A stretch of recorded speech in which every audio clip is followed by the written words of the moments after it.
Fala galera, tudo bem com vocês? Meu nome é Carlos Máfia, estamos aqui para um novo episódio do Plugado Podcast, episódio 40. Hoje vamos falar sobre tecnologia, segurança da informação. Fala aí, Rafael. Pois é, galera, hoje estamos aqui com um hacker que faz parte do Anonymous. Pra quem não sabe, ele vai explicar, ele nunca revelou a identidade dele, mas hoje ele vai estar revelando aqui. Mas antes de mais nada, é importante que você se inscreva aqui no canal, que você ative o sininho para não perder os vídeos e o conteúdo que a gente está postando aqui, que você deixe o like para fortalecer esse projeto, para que o YouTube entregue isso para o máximo de pessoas possíveis e que você comente aqui quem que você quer ver no Plugado, beleza? É isso, ele chegou aqui, eu já não deixei ele colocar nenhum pendrive, não acessar o Wi-Fi. Já chegou com a digital falsificada. Não medo, né? Vai saber. Cara, tem aqui Gabriel Pato. Escondendo meu rosto ainda aqui porque sou do Anônimo. Vou revelar, já está na hora de revelar, já podemos. O hacker ético. Obrigado, gente. Que prazer bater esse papo com vocês. O prazer é nosso, velho. Nossa, vocês estão brincando bagulho de Anônimos, mas só comentando rapidinho, já teve gente que veio falar, não, com certeza o Pato é do Anônimos e tal.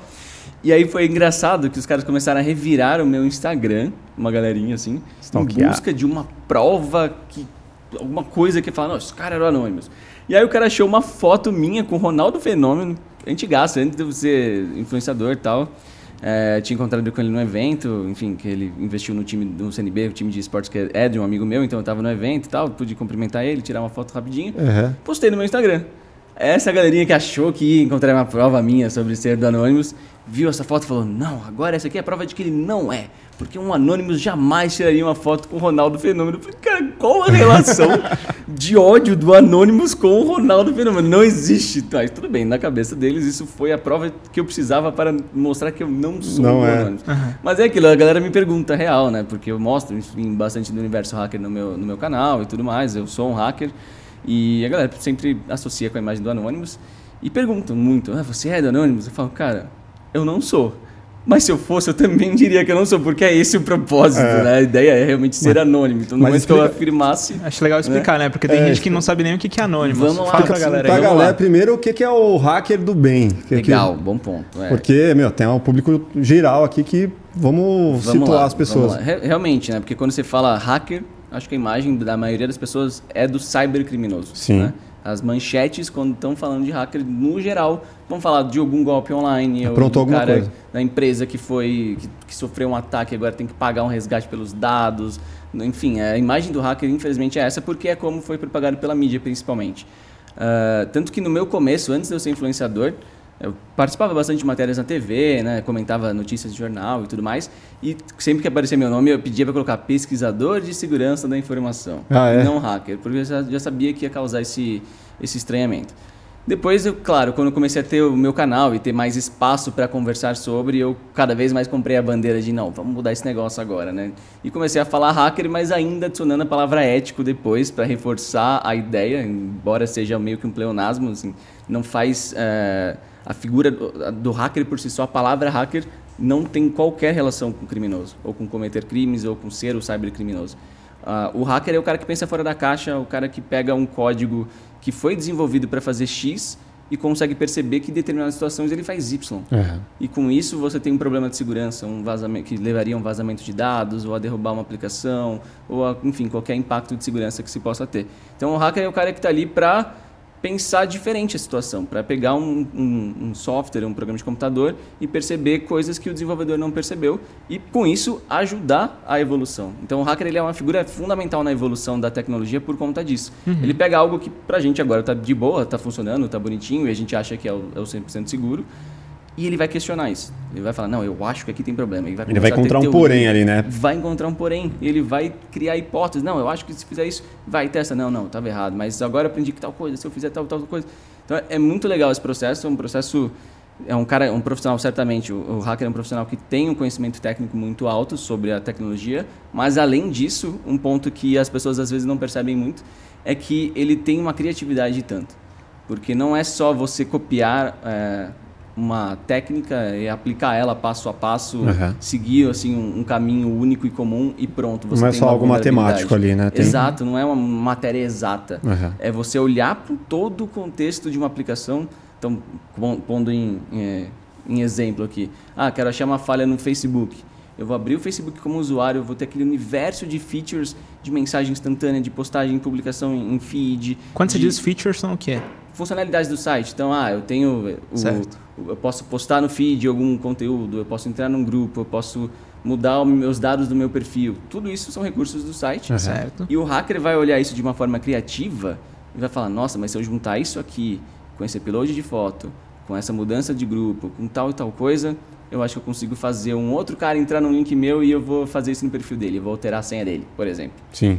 Então é você pegar aquilo tudo, aquele contexto que está sendo apresentado a você e encontrar formas baseadas no seu conhecimento técnico, obviamente, mas com a sua criatividade é que você vai encontrar as formas de transformar aquele uso convencional em uma exploração de vulnerabilidade. Mas o hacker está um degrau acima de um programador convencional? O hacker é um programador convencional, digamos assim, né? Ele é um cara... Mas não é uma outra etapa? Não, ele é complementar, digamos assim.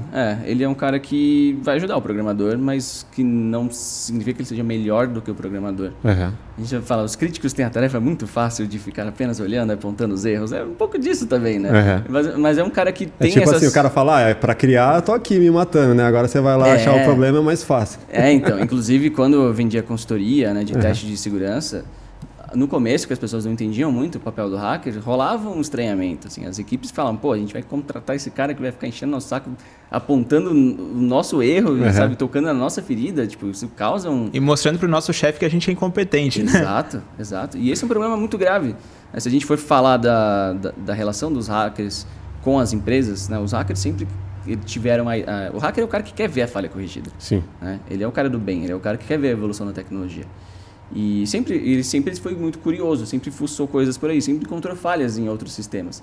Mas se você for pegar o processo de reportar essa falha para a empresa acatar isso, corrigir, receber bem, entender seu trampo e te remunerar, ou pelo menos te dar um valor ao seu trabalho, isso demorou para rolar. Então, no passado, muitas empresas que você ia bater na porta e falar, vim aqui, né, sou um pesquisador, sou um hacker, fiz um teste no seu software, encontrei uma fragilidade, está aqui descrito, tá, para vocês corrigirem. Muitos caras eram processados. Falar, como assim você está mexendo no meu site? Exato, você está mexendo no meu site, no meu produto, na minha base de dados. Isso vai prejudicar a minha imagem ou algo do tipo. Então era muito mal compreendido. Ou o cara achava que você ia extorquir eles, ou rolava, como você falou, Rafa, do lance de internamente alguém vai sabotar a informação porque meu superior vai achar que foi incompetência minha. E às vezes de fato acha, às vezes o superior acha que quando tem uma vulnerabilidade ele tem que culpar alguém. E não é isso. Ou ele pode, sei lá, roubar dados e aí depois querer... extorquir, né? Extorquir, exato. Tipo, não tem aquele negócio do ransomware que criptografa tudo? Ele pode lançar esse ransomware... Quando você tem uma vulnerabilidade, depois querer vender os dados de volta. Então assim, quando a gente olha o histórico, né? Eu até fiz um documentário que vai sair em breve aí, gratuito inclusive, que a gente chama de Procura-se Hacker, justamente para contar essa história de como o hacker passou da imagem de vilão que ele tinha para as empresas para hoje ser o profissional mais procurado no mundo pelas empresas, no ramo de tecnologia. Até já chego nesse ponto. E eu conto muito isso, então assim... Tem alguma relação com os falsificadores lá da década de 70, 80, os caras que falsificavam cheque, até antes, né? Cara, 60. Tem um filme Prenda-me se for capaz. Sim, Leonardo DiCaprio. Você vê, o cara que era o falsificador lá procurado, o cara virou consultor e... Então, no mundo hacker é muito isso, assim, a sua experiência com como o crime acontece é muito boa para você estar na posição de quem vai se proteger as empresas disso, né? Mas, como eu estava falando, no lance da evolução do hacker com a empresa, no começo os hackers eram processados quando entravam em contato. Ou eles eram ignorados, ou eles não eram valorizados. E ao mesmo tempo, então, tipo, o hacker começou a se questionar, mano, por que eu vou reportar isso de graça se eu ainda tenho chance de ser processado? Então teve um momento que até chegou a ter um movimento... Aí se rebelou. Não, teve muito. Teve um movimento no meio hacker que foi chamado de No More Free Bugs. Então, tipo, chega de ficar reportando falha de graça. E na comunidade hacker começou a se espalhar essa mensagem. Do tipo, galera, mano, para, né? A gente está ajudando a gente está dando uma informação de extremo valor, que é uma vulnerabilidade no seu produto, cara. Tipo, é uma informação muito importante de você ter como desenvolvedor de software, como empresa qualquer. E os caras vêm processar a gente. Como governo também, né? Como governo também. E os caras vêm processar a gente. Eu tive experiências ruins com o governo, inclusive. Eu tive experiências ruins com empresas. Eu vivi essa evolução, né? Mas hoje, cara, a gente vê que mudou.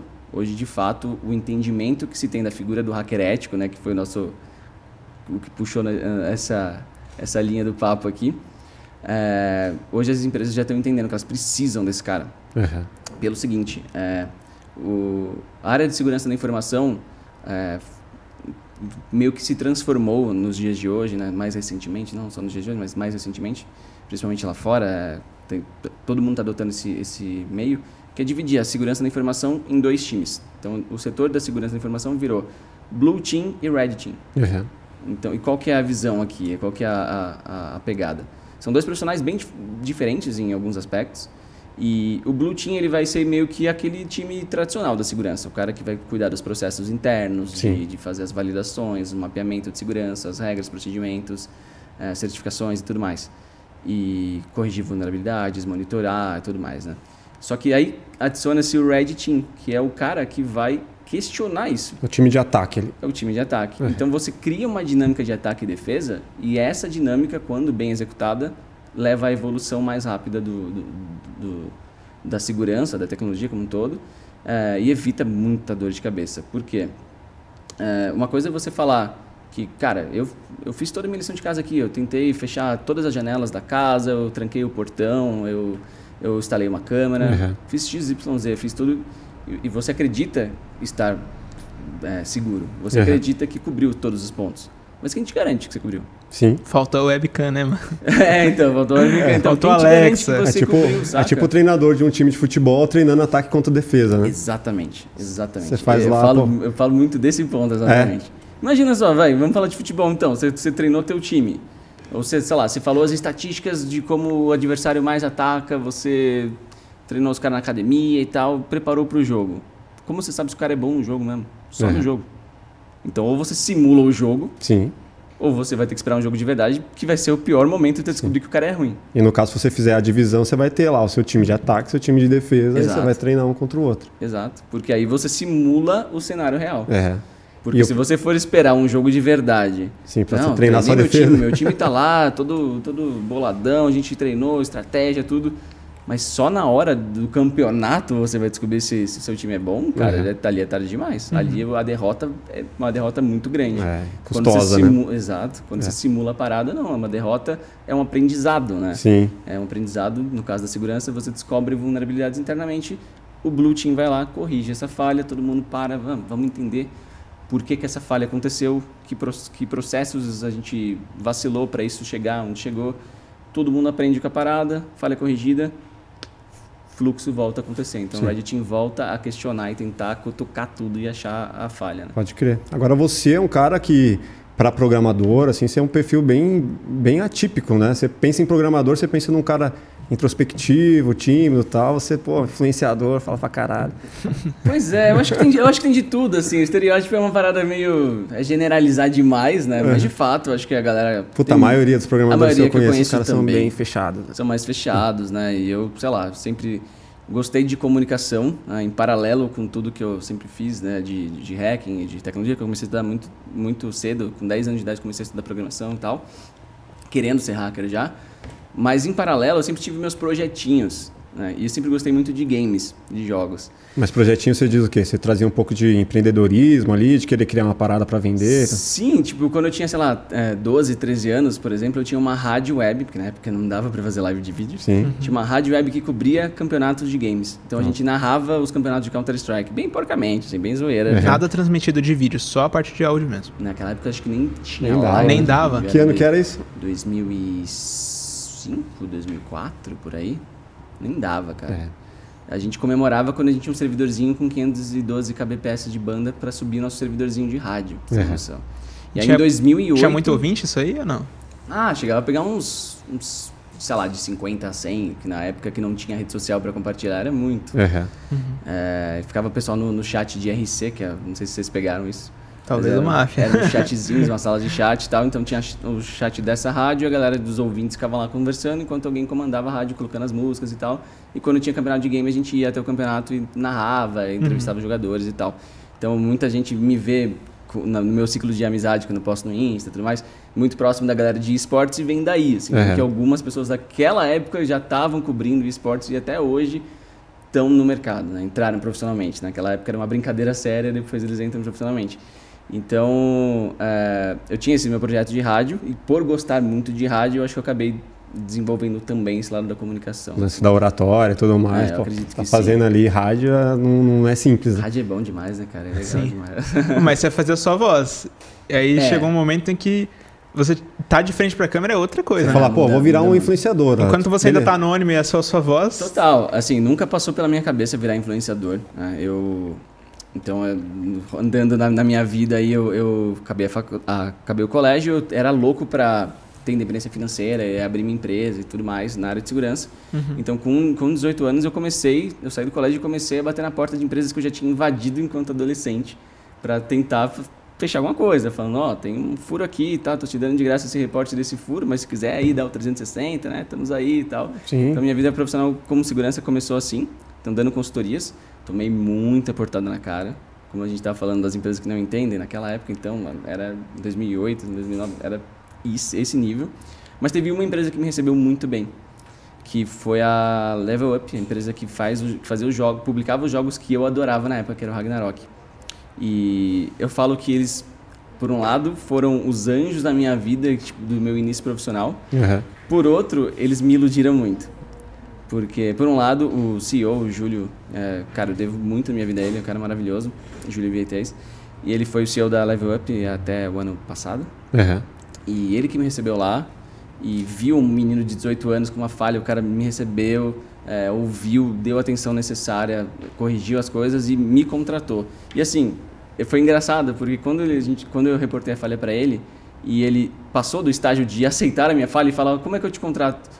Eu falei, caraca, eu também não sei, eu não sei, nunca cheguei nessa parte, não tô sabe? preparado para isso. Nunca cheguei nessa parte. Quanto cobrar? Não sei quanto cobrar, não sei como cobrar, não sabia nada. Então ficou um monte de choque.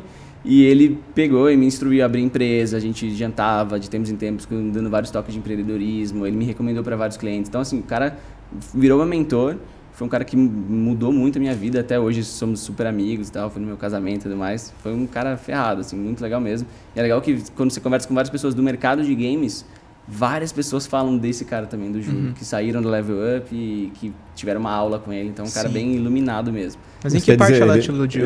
Agora vamos para a parte de iludir. Ele me recebeu muito bem. Então, assim, naquela época, eu tinha, sei lá, pelo menos umas 15 falhas muito graves em grandes empresas aqui do Brasil que eu tinha achado enquanto adolescente.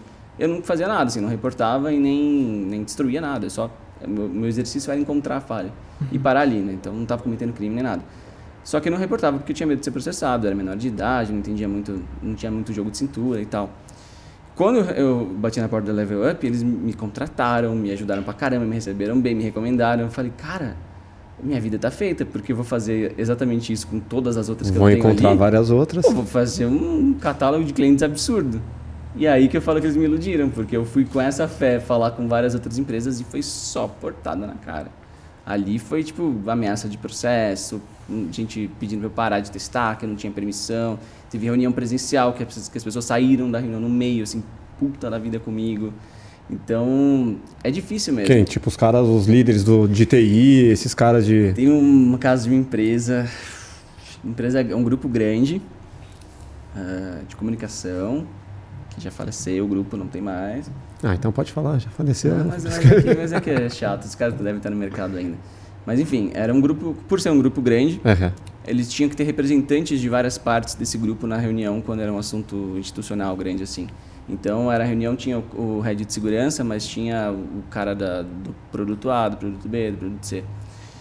Então, ficou um peso de um moleque de 18 anos, e ali eu tinha uma falha assim que colocava a empresa abaixo. Assim, eu tinha acesso total, qualquer computador que tivesse lá, eu colocava meu login e senha, eu era administrador daquela máquina. Então, a distância... Você conseguia demonstrar isso? Tipo, Sim, então, aí que tá.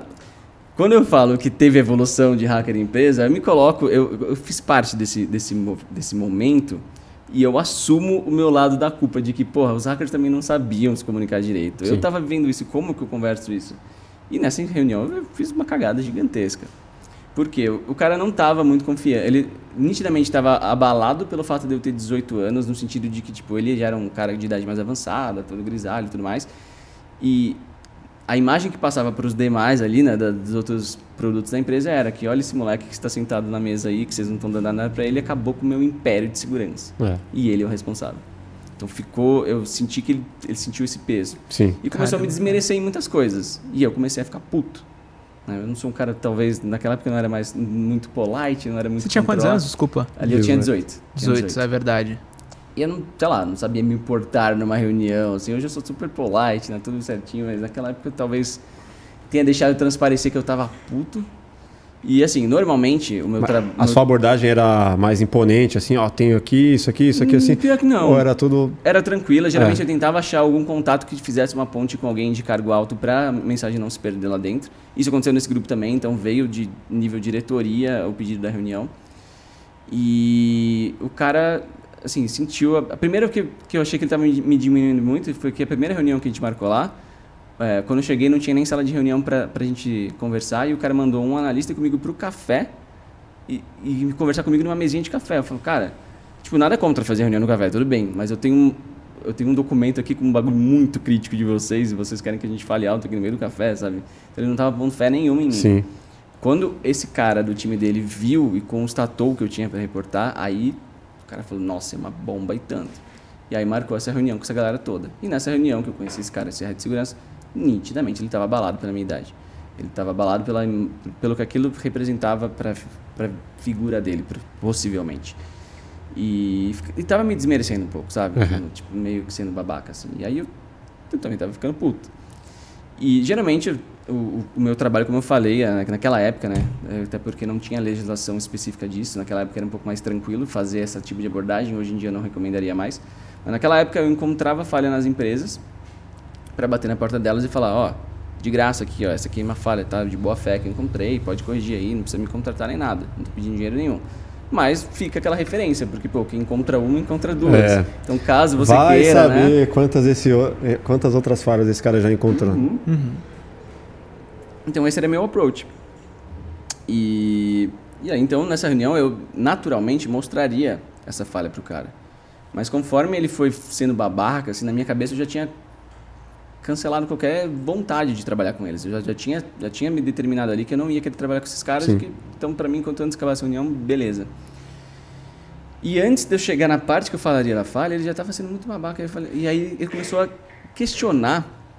Esse foi o ponto que me deixou mais puto. Ele começou a jogar, a dar a entender que talvez eu não tivesse realmente uma falha, que talvez fosse um insider lá vazando coisa para mim, ou que eu estava, sei lá, fazendo prova no Photoshop, coisa e tal, porque eu já tinha mandado pro funcionário anterior dele lá, aquela reunião no café, eu tinha mostrado algumas provas da minha falha. Sim.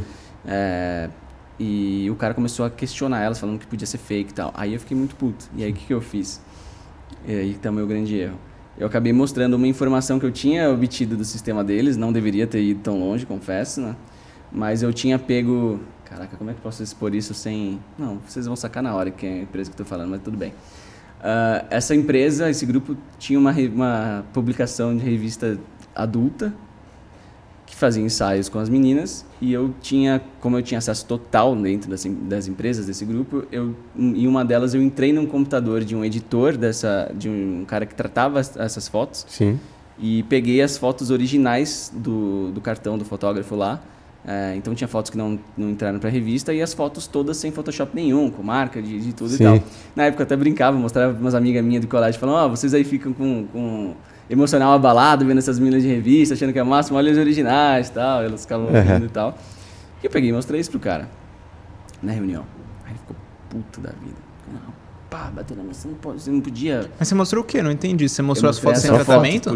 Eu mostrei as fotos, aí o cara entendeu que, ele foi longe pra caramba, e ele tá com uma prova que não teria muito como ele Mas continuar. prova do que, se é um arquivo sem tratamento só? Então, não, mas assim, eu tava provando que eu ganhei acesso. Eu tava provando que eu ganhei acesso total na empresa, né? Ah, tá. Era só isso que você queria Mas provar. naturalmente, assim, sendo ético e fazendo as coisas bonitinho, eu jamais, como hacker hoje, se eu tivesse achado essa falha, eu ia na primeira evidência possível, mais leve, e pararia. Do tipo, olha só, eu consegui criar um usuário aí, verifica aí, meu usuário existe, ele é administrador. Sim. O cara vai lá, consta, realmente, você conseguiu provar. Não vai mostrar a cereja do bolo, vai mostrar ali o ingrediente. Você consegue provar que você teve acesso máximo, porque você criou um usuário administrador lá dentro, mas você não precisou baixar dados dos caras, você não revirou o business dos caras. E era uma celebridade? Era uma celebridade. Então. E aí, você pisou no calo. Eu pisei, total. E vacilei, assim, não deveria ter ido tão longe. Aí o cara, com razão, ficou puto e tal. Eu já tava puto também, o cara tava sendo babaca. Então, assim, tava um clima de merda. E levantamos e foi todo mundo embora. E aí, descendo no elevador, não resolveu nada. Assim, não resolveu nada. E nunca mais falei com os caras. Depois, um outro cara deles tentou comprar a falha de mim, porque eu acabei não conseguindo chegar na parte que eu revelaria a falha de graça. E aí, os caras tentaram comprar a falha de mim. Eu falei, não trabalho assim. Eu ia ceder a falha de graça. Mas não conseguimos chegar no ponto, a reunião acabou antes. Então, foi tipo zoado de ambos os lados, erros de ambos os lados, enfim. Quer dizer, era uma negociação, né? Tipo assim. E é um lance zoado, como eu estava falando. Os dois lados têm medo. Sim. O hacker tem medo de ser processado e dependendo do entendimento legal, ele vai se ferrar mesmo. Por mais que ele tivesse boa intenção. E o lado de lá sabe que você tem uma informação, uma bomba na mão. E fica com medo de, e se o cara ficar propondo um job aqui com valor altíssimo e eu dropar, será que ele vai querer expor isso? Ou será que ele vai publicar esses dados? Eu vou ficar refém dele? Ele vai me extorquir? Então, assim, tem vários medos. E é natural isso. E aí que é legal ver o avanço das coisas. Porque hoje a gente tem um modelo que funciona da relação de hacker com a empresa. Ainda está engatinhando no Brasil, mas lá fora, assim, todas as empresas top que você imaginar estão fazendo. Sim. Que é o chamado Bug Bounty. Sim. Então, hoje as empresas, primeiro, elas entendem que elas precisam do hacker. Né? Não dá pra gente falar, não, eu trato tudo internamente e tal. Não. Como eu falei, a gente divide na segurança em Blue Team e Red Team. Sim. Só que o Red Team, cara, como é uma parada de criatividade, a boa sacada pode vir do cara que tem 50 anos de experiência de mercado, mas pode vir do garotinho também, que acabou ali, teve um insight e achou a falha. Tá verde ainda, mas o cara... Então, assim, a criatividade, assim, é relativa, assim, não dá para você falar que, não, com mais experiência ele vai cobrir todos os pontos. Não vai. E quando você tá fazendo essa abordagem de Red Team, o ideal até é esse time ser afastado da empresa, porque quando você está muito dentro do ambiente corporativo, muito você enraizado. fica enviesado total. Você acredita tanto que o produto, porque a empresa reproduz que o produto deles é incrível. Então você acredita tanto nisso também que isso acaba com o teu teste. Você não vai testar o negócio. Você não vai ter força de questionar. Não, eu consigo sim achar isso aqui, sabe? Então o ideal é que o Red Team fique até fora do ambiente corporativo para ele ser esse cara que não está influenciado, que está com sangue nos olhos mesmo. Por isso que a gente fala do estereótipo, né? Do hacker que está no porão, aquele cara comendo pizza desacreditado no sistema, energético pra caramba. Esse do energético sou eu. Mas o cara que tá daqui a pouquinho eu pego, né? Mas esse perfil do hacker, embora seja um puta de um estereótipo e tal, ele é um hacker, ele é um perfil bem-vindo, porque ele é um cara que não acredita no sistema, que está ali para questionar tudo, que está ali sozinho, que vai enfrentar a empresa que for. Esse é um perfil bem-vindo para o cara do Red Team. Embora talvez ele não se enquadre bem no ambiente corporativo e tudo mais, não importa. Mas esse cara, ele tem Mas é o cara que desafia, né? Muitas vezes ele... foda-se, os caras têm milhões e milhões aí em segurança, mas, eu consigo, eu vou lá e... Exatamente. Às vezes não tem aquela pressão psicológica, né? E... Exato, você não está enviesado. Se der, deu, né? Se não der, tudo bem, mas acho que eu consigo, vamos lá. Exatamente, esse cara que questiona é o hacker bom. Sabe? E o lance que você falou do Bug Bounty é justamente as empresas ou os governos assumirem que aqueles sistemas eles podem ter falhas e disponibilizar de uma certa forma uma recompensa para quem conseguir infringir de alguma forma. É mais ou menos assim que funciona. Perfeito, perfeitamente. A gente falou então da dificuldade da relação e o Bug Bounty ele reúne vários pontos que soluciona praticamente tudo que a gente está conversando aqui até agora. O que seria o Bug Bounty, para quem não sabe? Vamos lá. Então, o Bug Bounty, como você bem definiu, é um programa de recompensa por vulnerabilidade. Então, é um programa em que a empresa publica a intenção dela de cooperar com os hackers e o hacker que encontrar uma falha pode reportar para essa empresa e ela vai remunerar. Aí os critérios tipo um concurso. É uma espécie de concurso, não porque não tem assim um primeiro lugar ou algo do tipo, uma classificação, é um programa constante, contínuo, né? Contínuo, de que você está aberto para receber o falha, eu vou corrigir e vou pagar uma grana para esse cara. Então, esse programa ele nasceu sendo martelado todo esse momento que a gente está falando de hacker e empresa sendo uma relação muito complicada e meio que ele é o resultado desse amadurecimento. Então, o primeiro ponto fundamental dele, a empresa, quando abre um programa de Bug Bounty, ela publica um termo dizendo que ela não vai processar o hacker que testar o sistema dela. Já começa por aí. Não importa se existe um entendimento legal, uma lei que diria... Não, a empresa está deixando você testar. Sem se cadastrar, você tem que fazer dado, não dá dado, assinar nada. A empresa já coloca lá de cara. A gente não vai processar quem testar o nosso sistema. E se o cara criptografar tudo, roubar os dados? Aí são outros 500. Aí ele já passou do ele ultrapassou teste. Ele está explorando uma vulnerabilidade para meios criminosos. E, consequentemente, você não vai conseguir nenhuma recompensa, porque você Exatamente. Já foi... E isso é complicado até, né? Porque você está falando de hackers, geralmente você está falando da galera mais novinha, né? Que está, por sinal, mais de metade dos hackers que reportaram falhas em 2020 ou 2021. Acho que 2020, na última estatística que saiu.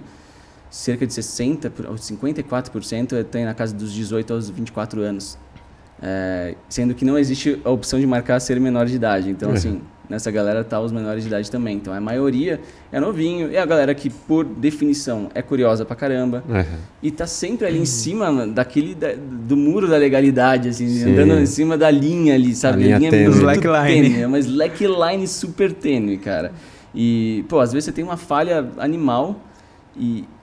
Pro cara que tá ali louco pela falha que ele achou, às vezes é difícil o cara ter a compostura lá, poder olhar e falar, não, agora já tenho o suficiente para provar que é falha, não vou brincar com ela, sabe? É um poder muito grande na sua mão e você às vezes quer fazer alguma coisinha. O que seria o brincar? Pô, vou ficar famoso porque eu encontrei uma falha no Pentágono, sei lá. Explorar a falha. Por exemplo, teve um caso do Facebook, o hacker encontrou uma falha que ele conseguia publicar coisas no perfil de qualquer pessoa no Facebook, como se fosse aquela própria pessoa publicando. Então, eu consigo entrar no seu feed e postar uma mensagem lá, como se fosse você mesmo para os seus seguidores. Não é quebrar senha, ele de alguma outra forma... Não é quebrando senha, ele não conseguia logar na sua conta, mas ele conseguia subir um post na sua página sendo você. Vai lá a criticidade legal, tal. Imagina o peso disso. Perfil do presidente e posta qualquer coisa. Sim, isso influencia total o mercado. O cara pode falar. Eu lembro que faz um tweet, a bolsa cai, né? O Bitcoin cai. Então imagina uma mensagem de guerra, qualquer disso, coisa do tipo. Total. E beleza, aí ele reportou no programa de recompensa do Facebook, por sinal, uma das empresas que mais tem programa de recompensa, bem desde antigamente, foi uma das primeiras. Só que o cara tá falando que o Facebook estava demorando muito para responder e não estava dando a devida atenção. E ele foi ficando puto com isso. E aí o que ele fez? Ele foi no perfil do Mark Zuckerberg e postou um negócio lá. Então assim, aí ele cruzou a linha do que é visto como ético ali. Né? Então nesse momento ele perdeu o direito... Se tornou um cracker. Ele, de certa forma, ele está cometendo um crime. Ele explorou uma vulnerabilidade e perdeu o direito de recompensa. Mas o que ele postou?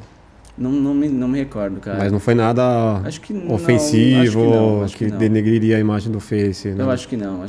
Mas assim, não é postar, sabe? Você está explorando a falha. Sim. Então ele já tinha o suficiente para ele comprovar a falha dele. Ele pode abrir um perfil de teste e fazer no perfil de teste. Sim. Porque em algum lugar ele vai ter que ter para testar. Ele podia fazer no seu próprio perfil. Ele quis chamar a atenção. A partir do momento que esse cara ele faz comete um crime, como você falou, ele pode ser caçado por outros hackers? Cara, existe um lado dos hackers que é mais, como posso dizer, que segue mais essa linha de princípio. Polícia da internet. Tem mais polícia da internet, ativismo, né? Até a gente chama de hack ativismo, né? Essa é a categoria dos hackers ativistas. Mas, no geral, não. Assim, não são todos. É uma minoria, digamos assim. Porque o hacker é o cara que está no mercado. Ele está mais focado no trampo dele, assim, de ganhar a grana dele, de ajudar as empresas para quais ele trabalha e tudo mais. Então, nem todo hacker, ele eu entendo essa pergunta porque, de fato, tem uma visão muito hollywoodiana do hacker sendo um herói ou o cara que veio para salvar a humanidade. Não, assim, o hacker é um profissional como qualquer outro, sabe? Precisa pagar as contas no final do mês. Com certeza. E elas vêm forte, viu? Mas e aí, como foi a continuação desse lance o cara colocou lá... Do Facebook, o Mark viu, falou, não gostou, demitiu um monte de gente lá provavelmente. Não, demitir não, isso é até interessante. As empresas que têm maturidade em segurança entendem que uma vulnerabilidade descoberta na sua rede não é sinal de que você tem que demitir alguém. Mas alguém não deveria ter dado atenção para ele antes dele chegar a esse ponto de fazer isso? Sim. Entendi. Você diz não em relação ao programador que cometeu o erro, mas sim ao cara que deveria ter tratado a falha porque antes. Talvez. Eu não sei quanto tempo ele ficou tentando reportar, né? Sim. Mas... acho talvez. O fato dele chegar lá e postar foi uma consequência dele não ter sido atendido. Exato. Mas também, assim, estava dentro do prazo, sabe? Então não justifica muito. Sim, não justifica. Mesmo que não tivesse também, não justifica. No momento que você mostra esse seu impulso de querer explorar a falha, acabou a conversa. Então, eu estava falando do bug bounty, a gente tem esse termo que chama de safe harbor, né? O porto seguro dos hackers, mas ele tem esse limite. É para testar, constatar a falha e acabou. No momento que você começou a zoar, entrar no sistema, pegar dados de terceiros, você deixou de ser o cara ético isso já está no campo do crime mesmo. E aí não tem conversa com você, aí não tem termo que vai passar o pano para você, não. Mais para o trabalho da maioria dos hackers, que é constatar a vulnerabilidade, perfeito, isso já é super o suficiente. Isso já te faz poder começar uma conversa sabendo que você não vai ser processado. Isso é ótimo, sabe? Porra, muda totalmente o clima da relação. Segundo, que os programas de bug bounty deixam claro que a empresa tem procedimento para receber e tratar essa falha. Então, aquele lance que a gente está falando de, chegar um report e ele se perder na empresa, isso, quando tem bug bounty, geralmente não acontece, porque se ela tem um bug bounty, é sinal de que ela tem um processo interno. Porque a maioria das empresas que se perde, os caras nem sabem como agir quando alguém externo chega e reporta uma falha. Isso nunca foi... Sim, não tem um procedimento, né? Nunca foi conversado lá dentro, sabe? E aí chega no e-mail de algum cara aleatório e fala, o que eu faço com essa bomba? E aí acaba se perdendo mesmo. A cabeça de alguém vai rolar. Tipo, exato. Será que vai ser a minha? Exato. Deixa aqui, vai esse e-mail aqui, perdidinho. Exatamente. Né? E aí acaba então que quando você tem um programa de bug bounty, você vê a empresa e fala, não, beleza, tipo, eu sei que essa empresa tem um procedimento, isso vai ser tratado e tudo mais. E aí entra a questão da recompensa, né? A recompensa, então, quanto mais crítica for a falha, maior a recompensa que a empresa vai te pagar. Qual foi a maior que você já recebeu? Eu recebi $10 mil de recompensa única, assim mesmo, por uma única falha, foi $10 mil do Facebook. Do Face? Foi um problema que estava nas lives, e isso que foi engraçado até, porque eu não estava procurando falha quando eu achei essa. Isso é muito louco. Você cria tanto um hábito de querer fuçar em tudo, que às vezes você está fazendo outra coisa, alguma coisinha te chama a atenção, você vai lá, você faz um teste rapidinho e fala, porra, era uma falha. Talvez se eu estivesse aqui focando a noite toda eu não achasse. E como eu não sei se comentei, mas minha esposa é streamer, né, de jogos, né, a Diana Zambruzuski, ela foi a primeira mulher contratada no Facebook Game no Brasil, hoje é a streamer mais antiga da plataforma. Animal. E então eu sempre ajudei ela fazendo scripts interativos, de pegar comandos do chat para jogar algo em tela, fazer alguma interação assim, né, que nas outras plataformas é mais comum, mas no começo do Face não tinha recurso nenhum disso, então eu tive que programar isso para ela. E aí quando eu estava programando isso para ela, ali olhando o painel do streamer para poder extrair os dados de lá, eu olhei aquele recurso que aqui no Brasil a gente chama de gank, mas é mais chamado de host lá fora, que é quando você vai fechar a sua live, você pode direcionar os seus viewers para uma live de um amigo seu, por exemplo. Então você fala, galera, que estão aí conversando no chat, continuem a conversa aí, continuem esse papo assistindo um amigo meu que está ao vivo, jogando o mesmo jogo, então eu vou mandar vocês para lá. E aí você fecha a live e manda geral para lá. E aí eu falei, porra, seria tão da hora se tivesse uma falha nesse recurso no Face. E comecei a brincar nesse recurso. E tinha. Então a falha que eu descobri, eu podia pegar qualquer live aberta no Facebook e passar toda a audiência dela para outra live que eu quisesse, sem ter qualquer acesso administrativo na página que fazia a live. Então eu podia fazer um script de que, cara, você abriu a live, eu já direcionava teus viewers para outra coisa, sabe? Mas isso só matematicamente ou a pessoa assiste? Não, a pessoa era redirecionada, de fato, o viewer era redirecionado. Que foda, hein? Imagina, tem lá 10 mil pessoas vendo, de repente... Peraí. Eu podia, abrir uma live minha, rodar um script que vai em toda a lista de lives abertas agora no Face e direcionar uma por uma para mim. E ter toda a audiência de live do Face ia estar na minha live. 10 milhões de... Poderia, sabe? Sem não dá uma coçada assim, puta, mano. Claro que dá, né? Falando, se eu fizer isso aqui, deixa eu ver. Já vou contratar uma assessoria de imprensa, não sei o quê. Um advogado. Um advogado é bom. Um advogado Você pega, sei lá, se o Casimiro fosse streamar no Facebook, você ia pegar todo o público dele e jogar pra sua live ou pra da Diana e isso, bingo. É isso. E às vezes o Face tinha também live de final de Copas de futebol e tudo mais, campeonatos locais. Nossa. Que também estava sujeito a isso, né? Então, assim, uma falha super, super tensa, né? E eles... super importante para um puta case para você, né? Foi animal. Em reais deu quanto, mano? Cara, na época eu acho que deu, por causa da conversão, na época tava dando, eu acho que uns 30 e pouco, eu acho. Tinha que ter segurado um pouco pra... Porra, né? Se eu soubesse, né? Mas aí se outra pessoa ir lá e fizer no seu... Tem esse lance, né? Porque alguém pode passar na frente. Converter, você não sabe se vai subir, se vai diminuir, tem que reportar logo. Total. E o Bug Bounty, cara, é muito visto como um jogo pro hacker. Porque tem essas questões, tem estratégia. Né? Cada um adota sua estratégia. Então, e esse lance de putz, eu reporto agora ou não reporto? Isso é muito interessante. Porque, às vezes, existe algo que a gente chama de exploit chaining, que seria encadeamento de outras falhas. Então, às vezes, você tem uma falha que ela, por si só, seria considerada de baixo impacto, e você ia receber, sei lá, o mínimo, que por exemplo, o mínimo no Facebook é $500. Sim. Então, às vezes, você tem uma falha de baixo impacto que no Face te daria a recompensa imediata de $500. Mas aquilo ali pode ser o ponto de partida. Exato. Como eu falei, hackear é criativo, é juntar vários fatores. E agora você tem um fator aqui, que é esse ponto vulnerável dessa falha baixa. Onde tem fumaça, tem fogo. Se você for além, conseguir usar disso e adicionar mais coisas, às vezes você encontra outras falhas que só existem por conta dessa primeira. Sim. E que aí teria um impacto crítico.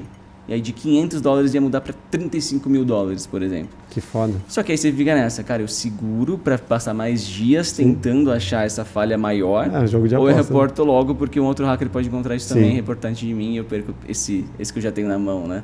É então tipo vai de cada um. O Velho Oeste, quando os caras tinham um programa de recompensa lá pelos criminosos. Pelas cabeças lá, né?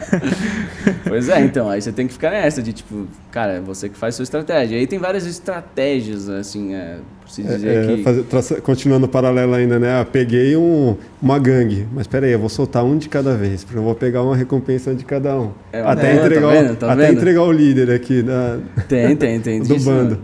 E aí tem gente que, por exemplo, no meio dos bug bounties, tem um cara que só vai trabalhar com um produto que ele já tem um entendimento profissional maior, porque se ele manja mais, ele vai ter mais visão criativa naquilo.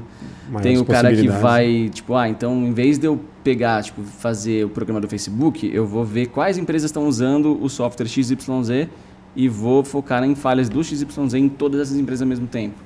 Então você amplia o leque de alvos, mas está segmentando por um componente que você sabe que eles usam. Por aí vai, assim, cada um... Isso que é legal do Bug Bounty, né? Como é um programa de recompensa, ele não é um contrato com o hacker. O hacker não vai te servir, não vai fazer um teste completo para você, ou vai ter que te entregar a hora. Não. Sim, você não tem um fixo ali com os caras, não tem nada. Exato. Se você quiser só testar aquele ponto X... com a falha que você gosta mais, que você acha mais legal, mais divertido de testar, você vai fazer só isso e acabou. Se você quer ficar só meia hora por semana, ou se você quer ficar 8 horas por dia, você que sabe. O deal achou falha, você é recompensado pela criticidade. Não achou falha, você não é recompensado em nada, então... Tem esse aí você ponto. tem que encontrar ali, vou apostar mais nisso aqui, porque... No mínimo, uma falha por mês eu vou encontrar ali para fechar. E é difícil você afirmar, né? assim. Às vezes você vê um recurso lá, tipo, sei lá, só porque a gente está usando o Facebook e vamos continuar usando. O Facebook lançou um player de música, digamos assim. Porra, novidade, tá, um recurso cheio de interação, dá para subir música e tal. Acho que tem superfície de ataque suficiente para ter potenciais de boas falhas aqui. E aí tu investe... semana ali, virando noite naquilo. Mas em contrapartida, se é lançamento, tem milhares de outras pessoas também ali de olho nisso. Também tem esse ponto. Então, assim, aí às vezes você investiu porque você achou que aquela superfície de ataque estava interessante, tinha bastante a se desenvolver ali, mas você passa um mês e nada. Na verdade, não tinha nada. Tá bom pra caramba. O sistema, redondinho. Você fala, que merda, velho. Os caras fizeram um bom trabalho. Exato. Né? A alegria de um, tristeza de outro. Cara, é o Facebook. Eles não colocam qualquer coisa no ar. Eles têm muito procedimento de teste interno, muito procedimento de desenvolvimento seguro. E isso também se reflete no Bug Bounty. Cada empresa remunera da forma que quiser. E quando você vê o valor que elas estão remunerando por falha, isso, na verdade, você está vendo quanto eles têm de maturidade. Então, quanto mais você vê, tipo, o Facebook, ele paga muito acima da média. Isso significa que é muito mais hard de achar, exatamente, é o nível do jogo. Então, se eu posso ter uma empresa que é muito novata, os caras são menores, não tem procedimentos internos, não foram fuzilados ainda, mas você vai ver lá, tipo, a falha crítica deles está pagando $200. A mínima do Face é 500. Então, assim, mas eu posso achar muito mais falhas. Mas é uma falha de muito mais responsabilidade, né? Exato. Você pode achar, você tem um... SMR pra galera. SMR é bonito. Deixa eu pegar um pouquinho.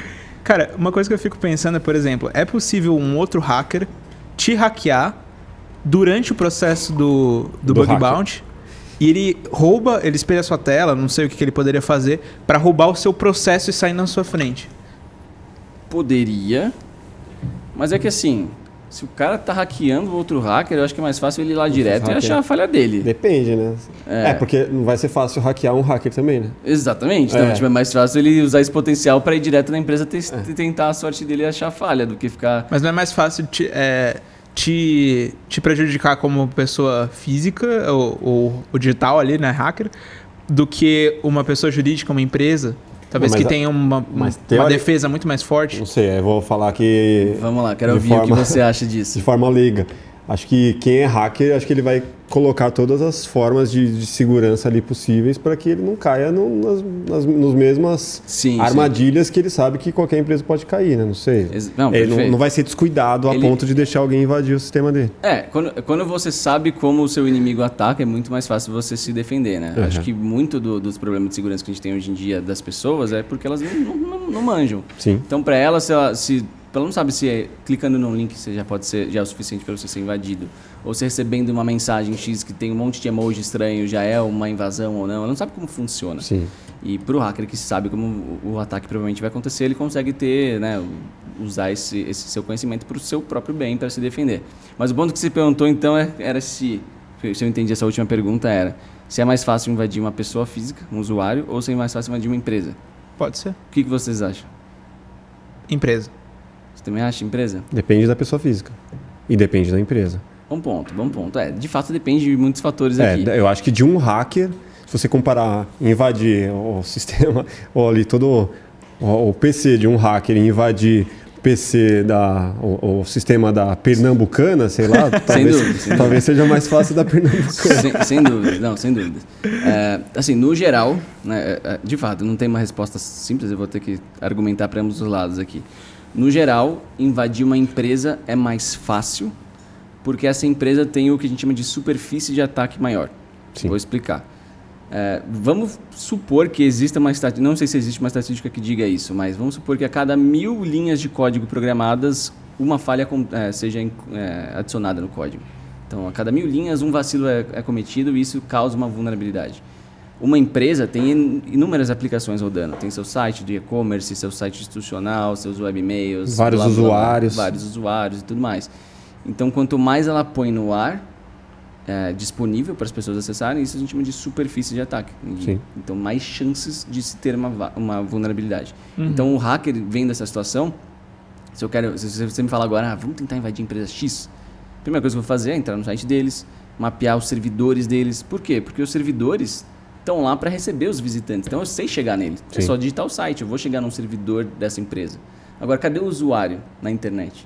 O usuário ele não está ali para receber comunicação, ele está ali para usar. Sim. Então, eu ia ter que mandar um e-mail para o cara, ele ia ter que clicar em algo, ele ia ter que ter alguma interação para ele se expor a mim. Então, essa é a grande diferença. A empresa está disponível, eu vou atrás dela. Tem que ter uma criatividade bem maior para o usuário. Tipo, vamos colocar na segurança aqui no mundo real mesmo. Se eu quero assaltar uma empresa ou se eu quero assaltar uma pessoa. Para assaltar, sei lá, Pernambucanas, você sabe, você põe o Waze e você vai até a loja. A loja está aberta, você entra como cliente, lá você faz o seu estrago. Agora, se você vai assaltar uma celebridade, falando de tal, cadê esse cara? Sim. Você não sabe? Ele não está disponível para receber então, no trabalho de mas aí você detetive, pode entrar numa foto dele, encontrar metadata, colocar a localização no Google Maps. Não dá para fazer? Depende da foto. Depende. Hoje em dia, na maior parte das redes sociais já exclui esse metadata automaticamente. Isso aí rola mais, sei lá, se o cara tem um blog próprio que ele suba direto do celular para web, OneDrive, alguma parada assim. Com o nome original, sem nenhum tratamento, né? Exato. No momento que, gerou uma thumb, o sistema de thumb já exclui. E o próprio sistema de segurança de upload em geral dos sites, hoje eles já sabem disso e excluem essa informação geográfica da foto. Se fosse, sei lá, Google Fotos, você conseguiu entrar no Google Fotos da pessoa porque você conseguiu através de um link sem login. Mas aí você já fez o estrago. Já tá bem dentro. Né? Já tá bem dentro. Aí você já então, você se você tem acesso ao ao arquivo original, como você comentou, né? Então, se o arquivo ele é gerado com metadata, mas se ele for editado ou se ele for upado para uma rede que reprocessa essa imagem, aí já perdeu. Mas o lance da localização através de um arquivo de foto, é possível você encontrar a localização da pessoa, não é verdade isso? Vamos lá, depende. Primeiro, algumas câmeras adicionam no momento que você tirou a foto. Assim como dá pra ver foto em RAW, por exemplo, né? Vocês que são da área, vocês manjam muito mais do que eu. Sim. Mas tu vê qual foi o ISO, qual foi a exposição, qual a lente, qual foi o flash disparou ou não disparou. Você vê informação pra caramba. E dependendo da câmera de cinema, você adiciona outros dados lá. Então, desde o take, o nome, infinitas informações ali cena que o logger... Take 1, tipo... Então, isso são os metadados, né? O metadata do arquivo. E aí, os dispositivos que têm GPS, como os celulares, eles têm a opção câmeras também tem, né? Agora. Algumas câmeras acho que tem, né? Não manjo muito. Wi-Fi e tudo. Caramba, né? GPS Bluetooth. Na câmera é doideira, né? Mas então, aí nesses casos, quando o dispositivo tem um sistema de localização, pode ser uma opção do dispositivo gravar essa coordenada como mais uma dessas metadatas aí. Então, mais uma dessas propriedades. Da mesma forma que está lá a marca da lente e tudo mais, vai ter lá a coordenada geográfica onde ela foi tirada. Portanto, você pode descobrir Mas é que, se esse arquivo for mantido de forma original. É que assim, se você vai subir isso na web, não necessariamente você vai subir o arquivo original repleto de informações. E mesmo que você vai passar suba ele por um Photoshop exemplo, da vida, qualquer uma coisa. câmera que está com Wi-Fi ligado, é quando se está na rede, você pode acessar como hacker. Uma câmera que está no Wi-Fi ligado, você está na mesma rede que ela como hacker e você quer acessar ela. Vamos lá. Tem situações e situações. Você pode estar na mesma rede que essa câmera, mas para você hackear de fato esse dispositivo, você vai ter que quebrar algum mecanismo de segurança dela, se é que existe. Às vezes não existe. Às vezes, sei lá, a câmera já tem um recurso de play remoto, de hack remoto, que não requer senha. O hacker, por identificar esse dispositivo na rede, ele pode trigar, ele pode disparar esse comando. Isso é uma coisa, mas se existe uma senha, tipo, para acessar os arquivos da câmera na rede, tem um protocolo de segurança da câmera. Aí o hacker, só por estar na mesma rede, não vai conseguir. Ele vai ainda ter que passar por essa camada, que é o próprio protocolo de segurança implementado naquele device. Então, são situações e situações. E fora que para você tirar o arquivo lá de dentro, provavelmente tem um processo ali de fechar o arquivo e tudo mais, que não necessariamente você vai conseguir de forma remota, tão fácil. Assim, são situações e situações, cara. Mas voltando no lance do metadata, que eu acho legal bater nessa tecla. Vamos supor que eu estou aqui com o iPhone, eu habilitei, eu acho que no iPhone não é habilitado por padrão, mas dá para habilitar, eu quero pôr coordenadas geográficas nas minhas fotos tiradas no iPhone. No meu eu deixo. Show de bola. Você deixa? Deixa. É legal, né? É legal. É legal que você abre o mapa assim, pô, você já vê onde tá, tipo, é da hora. É massa. Eu acho melhor também, nem sei se o meu talvez esteja habilitado também, porque eu tenho esse recurso do mapa. Você tem razão. Talvez esteja habilitado. Não sei se ele está gravando na foto, mas em algum lugar acho que o iPhone está gravando, né? Mas digamos que esteja gravando na foto. E eu vou no Instagram e faço um post novo, marque a foto, faço upload, não vai sair a tag lá. Porque o Instagram recebe essa foto e vai arrancar todo o metadata dela. E faz uma conversão, né? Ele faz conversão, e mesmo que não fizesse, assim, por saber desse risco, e até para diminuir o número de dados, porque ele não precisa ficar gravando qual foi a câmera que tirou essa foto. Aí ele vai lá e limpa essa área do arquivo e aí sim publica pra galera. Então a versão que foi publicada pra galera, geralmente está mais low res, como você comentou e tudo mais, mas mesmo que não tivesse perda de qualidade, a maioria das redes ela vai e arranca isso por saber desse risco de segurança. Agora, se eu estou mandando um anexo de e-mail direto, ou se eu estou upando no Drive e mandando o link do arquivo original do Drive para um amigo meu. Aí... Ou tem um site que eu postei lá a foto fazendo upload direto. É o arquivo original que está em jogo, aí sim os metadatas podem ser mantidos. Teve um caso de um serial killer, cara, nos Estados Unidos, que ele foi preso por conta de vacilo com metadata. Caramba. Acho que é Bound, sei lá o que, BBK, uma porra assim, são 3 letras. BTK, eu acho que era Bound, amarrar, torturar e matar, BTK. Era o nome do serial killer, o sigla do serial killer. Ele ficou anos sem ser pego, anos. E como todo serial killer, ele começa a querer ganhar, ele depende de ser caçado para ter sua emoção. Sim. E ele começou a provocar a polícia, mandando cartas e tudo mais. Até que em um momento ele falou, eu vou começar a mandar minhas cartas em disquetes para vocês. E a polícia falou, tudo bem, né? É engraçado que eu vi um documentário que ele perguntou para a polícia, se eu mandar em disquetes, vocês não conseguem rastrear não, né? Os caras, não, pode mandar o disquete. E aí, só que essa conversa rolou através do quê? De cartas, de cartas, tá. Era bem, estamos falando de... Antiguinho já. Bem antigo. Bem antigo. E aí o que rolou, cara? Ele mandou um disquete com a sua nova carta e a perícia descobriu que tinha um outro arquivo que tinha sido excluído desse disquete. Até posso falar como que isso acontece para vocês depois. Mas a perícia conseguiu recuperar um pequeno arquivo que já tinha sido usado naquele mesmo disquete. Já tinha sido gravado ali. Isso. E era um boletim de tipo um newsletter, uma cartinha semanal de uma igreja. E aí eles foram nos metadatas desse arquivo do Word e tinha o nome de usuário que criou esse arquivo. Tipo um ID. Tipo o username do Windows do cara, sabe? Que revelava ali o nome dele, o sobrenome, possivelmente. Então ele sabia qual era a igreja e sabia um nome e sobrenome. Começaram a investigar o cara. Foram lá, conseguiram busca e apreensão, casa do cara, descobriram que ele era o cara mesmo. E era um cara que ninguém desconfiava. Um cara assim, super ativo na igreja, bonzinho e tal, bem visto na comunidade. E por metadata do username que não foi excluído ali, foi como ele foi pego. Agora, como são recuperados os arquivos, é interessante. Quando a gente exclui um arquivo do computador, falando assim, a grosso modo, tá assim, generalizando bastante. Exclui da lixeira? Quando a gente exclui do computador como um todo, ele não necessariamente foi excluído. Tipo quando você usa na câmera também, no cartão SD. Você você gravou a informação ali, você vai e deleta ela. O arquivo some da listagem para você, mas ele não necessariamente foi excluído. O que acontece o arquivo ele antes ocupava um pedaço da memória. Então tá ali o arquivo. A gente está falando de disco físico, disco rígido ou flash, memória flash? De ambos, de ambos. É claro que a minha explicação está sendo genérica e talvez determinados sistemas de arquivos não se apliquem, mas assim, a ideia geral é essa, tá? Assim, grosso modo, porque a galera às vezes gosta de dar uns hate na internet, fala, não, você errou, a gente está numa mesa aqui, gente, pelo amor de Deus. Sim, não vou entrar no técnico total, né? Estamos na aula do MIT, porra. Mas vamos lá. Então imagina que a gente tem um determinado espaço para ser ocupado. Tipo, a gente tem um espaço para gravar tem lá 2 teras. Tem lá 2 teras. E tem um arquivo de 2 teras ocupado lá. Então não tem nenhum espaço disponível agora, porque os 2 teras estão ocupados por um único arquivo de 2 teras. Quando eu excluo esse arquivo, volta os 2 teras para eu gastar, certo? Então eu posso voltar a tirar foto, por exemplo, se eu tiver uma câmera, porque agora eu tenho mais 2 teras disponíveis. Só que a informação desse arquivo de 2 teras ele não some por padrão. Porque excluir de fato um arquivo significaria reescrever toda a área que ele ocupava antes com zeros, né? Porque a gente tem zeros e uns aqui que juntos vão formando os bytes, né? Os dados que são compreendidos pela gente. Seria o formatar? Seria aquela formatação completa, sabe? Sim. Porque tem a formatação rápida e a formatação completa, e a diferença é justamente isso. Então o que acontece? Escrever um arquivo de 2 teras demora. Se você está gravando um vídeo em alta aqui, você sabe que a câmera fica um tempinho lá gravando. Mas excluir geralmente é rápido. Por quê? Quando você exclui, você não está indo naqueles 2 teras e reescrevendo a área toda com 0. Não, você deixa ele lá.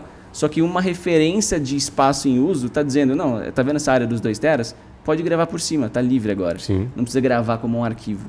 Mas a informação anterior permanece lá. Então os softwares de recuperação, né, as análises de recuperação de dados, eles mapeiam todo o disco e vão vendo que determinados pedaços ainda são de arquivos anteriores. Aí ele vai unindo vários pedaços ali. Unindo fragmentos, e às vezes você tem um pedaço de uma foto, um pedaço de uma música, um pedaço de um arquivo zip, e por aí você vai tendo algumas pistas. Geralmente você perde o nome do arquivo, você perde algumas coisas, muitos vão ficar corrompidos e são inutilizados, mas algumas imagens, principalmente mídias e tal, conseguem ser recuperadas, não na totalidade, principalmente quanto mais você usar, né, mais coisas vão sobrescrever essa área que você está querendo analisar. Sim. Então, quanto mais você utilizar, menores as chances de recuperação. Mas, no geral, então, os dados permanecem lá. Porque seria muito custoso a cada vez que você deletar, ele realmente indo lá e colocar 0, 0, 0, 0, 0. Levaria o mesmo tempo que leva para você gravar depois de... o problema que a gente tem quando, deu pau no HD. Puta, e agora? O que estava lá? Era importante ou não era? Vamos pagar alguém... era a gravação do plugado. Vamos pagar alguém para recuperar ou não. Nossa, então, isso é medonho, né? Que aí é o que acontece. Você leva o HD lá pro cara, o cara fala, putz, vai sair uns 5 mil, 6 mil, não sei. Mas pode ser que não... Pode ser que saia menos, mas não sei, vamos tentar. E aí o cara fica lá, cara, com HD. Tipo, que doideira. Então... É uma área bem interessante a área de perícia. Eu acho bem legal. Na nossa área aqui... Você salva o HD, mano? É backup do backup. Você não faz? Backup do backup do backup? Não, backup eu faço, mas assim, de periciar um HD, tem a galera que abre, assim, migra o disco para uma outra, de um disco interno para um outro device, se deu pau naquela agulha e tal, o cara dá um jeito, assim. Parece até aquela galera que trabalha com filme antigo, de remendando as paradas. Assim. Sim, custa essa caro parada também, não faço. Custa caro a recuperação, cara, dado é dinheiro hoje em dia, né? Dependendo do que tinha ali. Trazendo a gente falou bastante empresa, mas na questão pessoa física, qual que é o principal cuidado que a gente precisa ter, pensando que alguém pode invadir e tal? Não sei, eu fico imaginando nas fotos que você tem, né? Até a gente falou com o Durso disso, ele falou, cara, seu iCloud, as fotos, eu não sei, o que é o mais importante da gente tomar cuidado? E não vale a conta bancária, né? A senha da conta bancária. Tipo, não, total. Acho que o começo, o ponto mais básico e fundamental, e que as pessoas vacilam, é que você tem que desconfiar de tudo. né? Acho que às vezes você está navegando na internet da sua casa, você está num lugar de conforto para você está à vontade, você não está tendo olho no olho das outras pessoas, você está de boa, como se estivesse num shopping de luxo praticamente. E você segue com esse comportamento na sua navegação inteira. Mesmo quando você navega em lugares que não são shopping de luxo, e são uns lugares bem mais sinistros, sabe? Então, acho que o desconfiar é uma das principais armas a favor da segurança das pessoas, porque você adota uma postura muito mais defensiva. Assim. Você não vai cair nos golpes, que geralmente os golpes exploram a ganância, querendo colocar coisas a custos mais baixos, custos milagrosos. No momento que você tem essa postura de, não, deixa eu desconfiar de tudo, deixa eu dar um double check, né, pesquisar na internet para ver se essa promoção é real mesmo. Sim. Então, no momento que você adota essa postura da desconfiança, você vai evoluir sua segurança pessoal, certamente. A maioria dos golpes realmente explora mais do lado da ganância mesmo, e a galera cai, né, cara? A galera quer a promoção com custo milagroso e tal. Qual que é o golpe do momento aí? Que é... Cara, tem muitos, né? Eu não acompanho muito essa parte de golpes especificamente, né, dos crimes mais para pessoa física. Meu trabalho é mais ajudando as empresas. Isso chega a ser hacker ou não? Essa galera? Ou não? É um cara que... Geralmente não. Espertinho. Né? Geralmente é a versão 2.0 digitalizada do golpe de praça, né? Sim. Só que é até curioso. Existe aqui tem golpes e golpes. Nós vamos falar, por exemplo, de uma situação que é o Ransom. Não sei se vocês acompanharam essa parada que está sendo uma dor de cabeça gigantesca. Da criptografia. Isso. Vou explicar o que é o Ransom. Cara, esse está sendo o maior problema da segurança da informação no momento. Antigamente não tinha muito jeito de monetizar uma invasão criminosa. Você invadia um alvo, mas e aí? Como você ganha dinheiro com isso? Aí você ia ver se essa informação que esse alvo tem valor de mercado, eu vou ter que ir nos mercados paralelos ali, vou ter que me expor a uma negociação e ver se eu consigo um comprador. Ou se esse cara tem um parque computacional grande, de repente eu vou rodar ele para processar alguma coisa para mim. Mas é tão específico, né? É tão difícil de você achar um business model em cima do seu Estamos aberto, né? Pode ser tanta coisa. E hoje você tem o business model perfeito. Que, como a gente estava falando agora, dado é dinheiro, é tudo nos dias de hoje, nas corporações de hoje. E aí entra o ransomware, que é um tipo de vírus que vai chegar quando ele foi executado dentro do seu ambiente. Ele vai tentar ganhar acesso ao maior número de máquinas possíveis, maior número de dados possíveis, e vai criptografar eles na máquina que está. Então, às vezes a ideia de sequestro de dados, ransomware de sequestro, dá a entender de que eles estão tirando esses dados de lá e guardando com si, né, para pedir um valor em troca para um resgate, né? Mas não existe essa transmissão. Na verdade, ele vai manter o dado na sua máquina, só que ele vai criptografar. Então, ele vai colocar num cofre, vai tirar a chave e vai levar com ele. Então, para você que tem a posse do HD ainda da máquina, o dado está lá, mas ele está inutilizável. Você não consegue ler esse dado e usar. Então, você tinha documento do Word, você tinha foto, você tinha vídeo, perdeu. Quer dizer, você paga o resgate, exato, arrisca em pagar, ou formata e segue a vida. Ou tem o backup, né? Então, eu tenho backup, que aí é o ponto principal. Assim, você tem tá na backup, nuvem e tudo mais. Mas é a minoria que tem. E a gente foi vendo grandes empresas sofrendo esses ataques e tendo que pagar porque não tinha backup. Esse é o principal ataque, se diria, para as pessoas físicas hoje em dia? Pessoas físicas também existe tanto a pessoa física quanto a jurídica. Acho que na pessoa jurídica é um pouco mais preocupante, porque agora você tem o lance de insider. Então, assim, antes esses grupos precisavam achar uma falha na empresa, invadir elas e rodar o seu vírus lá. Sim. Hoje eles vão no LinkedIn, pegam todos os funcionários dessa empresa, mandam um inbox. Está descontente com o teu chefe? Quer ganhar $1 milhão em Bitcoin? Espeta esse pendrive lá para mim. Espeta esse pendrive, roda esse negócio lá, e aí quando eles pagarem a gente vai dar $1 milhão de recompensa para você. Quantas pessoas não estariam dispostas a fazer isso com a sua própria empresa?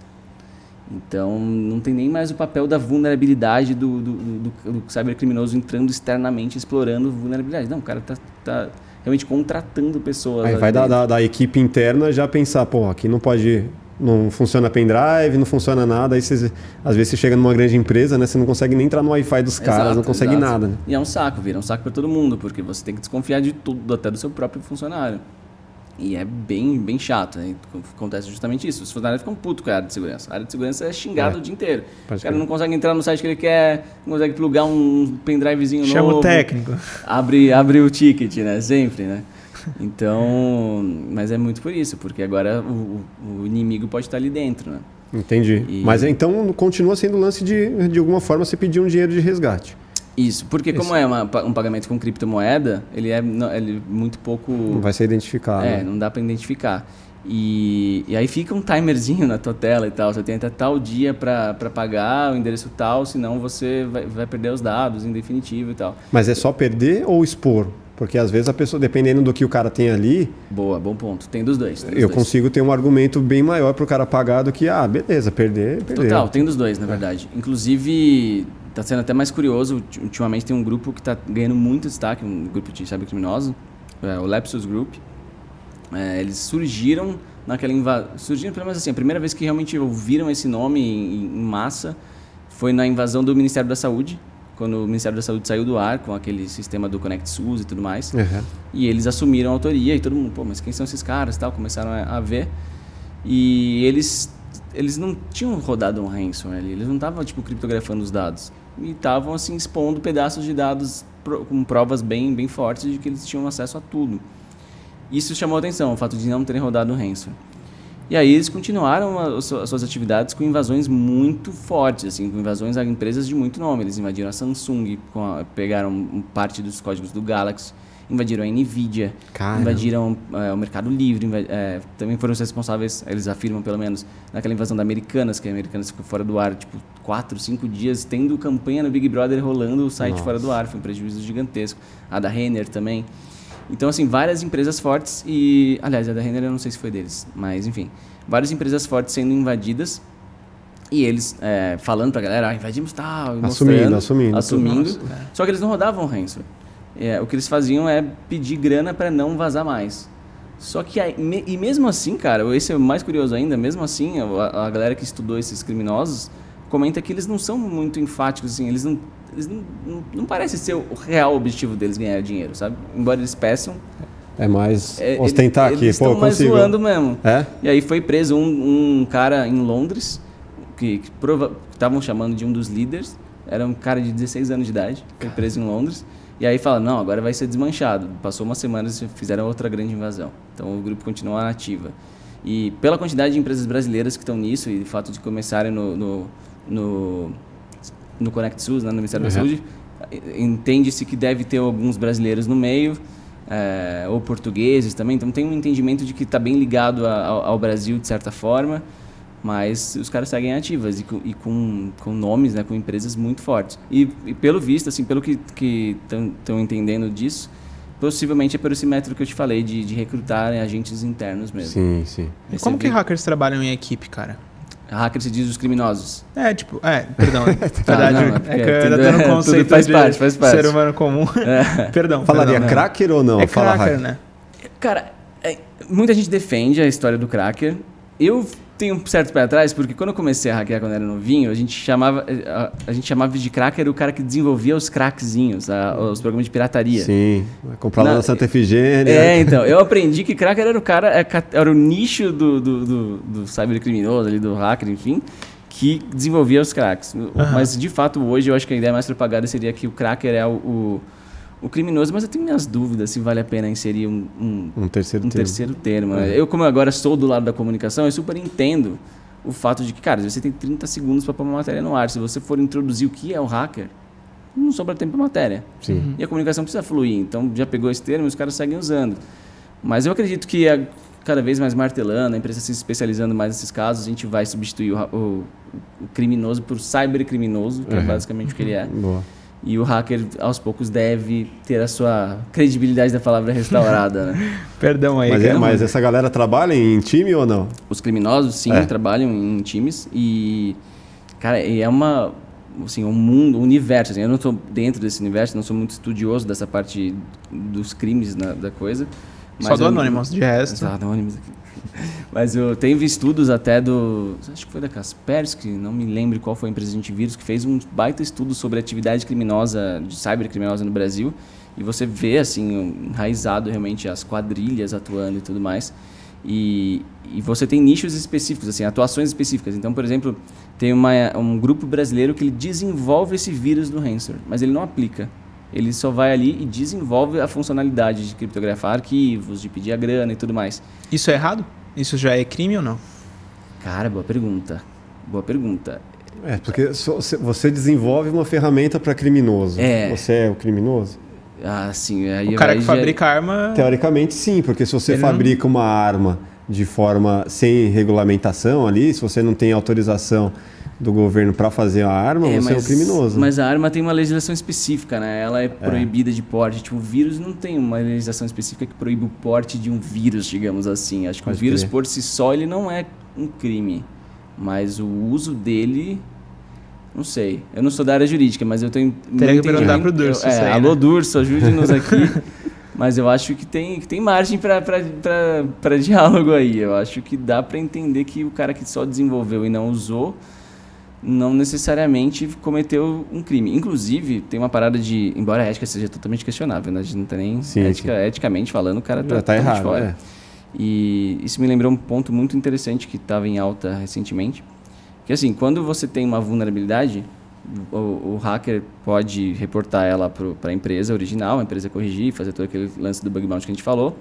Mas existe também um outro lado do mercado de ética muito mais duvidosa, que são empresas que compram essas falhas para usar para fins de espionagem. Então, eles meio que desenvolvem um produto para agências de segurança do mundo, a polícia mesmo, a força policial e tudo mais, meio que poderem invadir os seus investigados, digamos assim. Então, tem falhas que têm um valor tão alto que as próprias empresas focam em desenvolver isso e usam disso e tornam dessa falha um business dela. Peraí, não entendi. Quem que é o comprador no caso? Vou dar um exemplo prático que vai ficar mais fácil de entender. Imagina uma falha que invada qualquer iPhone. Sim. Eu precisa só do seu número e eu coloco lá meu exploit, exploro essa falha e ganho acesso ao seu celular. Isso é uma falha de muito valor comercial. Total. A Apple pagaria na casa de $1 milhão por essa falha. Beleza, guarda essa informação. Só que essa falha pode possibilitar outros business se explorada e não corrigida pela Apple, no caso. Então, algumas empresas criam um business em torno disso. O que eles fazem? Eles criam um produto de espionagem, uma solução de espionagem, e vão lá para as forças policiais, para as agências de segurança dos governos por aí e falam, você quer uma arma aqui de poder invadir qualquer iPhone, então você tem um investigado de iPhone e você vai poder monitorar esse cara com a nossa solução. Sim. E a solução nada mais é que explorar uma vulnerabilidade. Então, assim, totalmente questionável. Mas se é uma investigação... Até encontrarem como resolver esse problema no iPhone, né? Os caras vão ali... Exato, então usufruir disso. E aí os caras investem então em criar em descobrir falhas desse tipo para explorar desse lado de ética totalmente duvidosa. Beleza. Eu tô lá, sou um mega empresário que quero construir aplicativos desse perfil.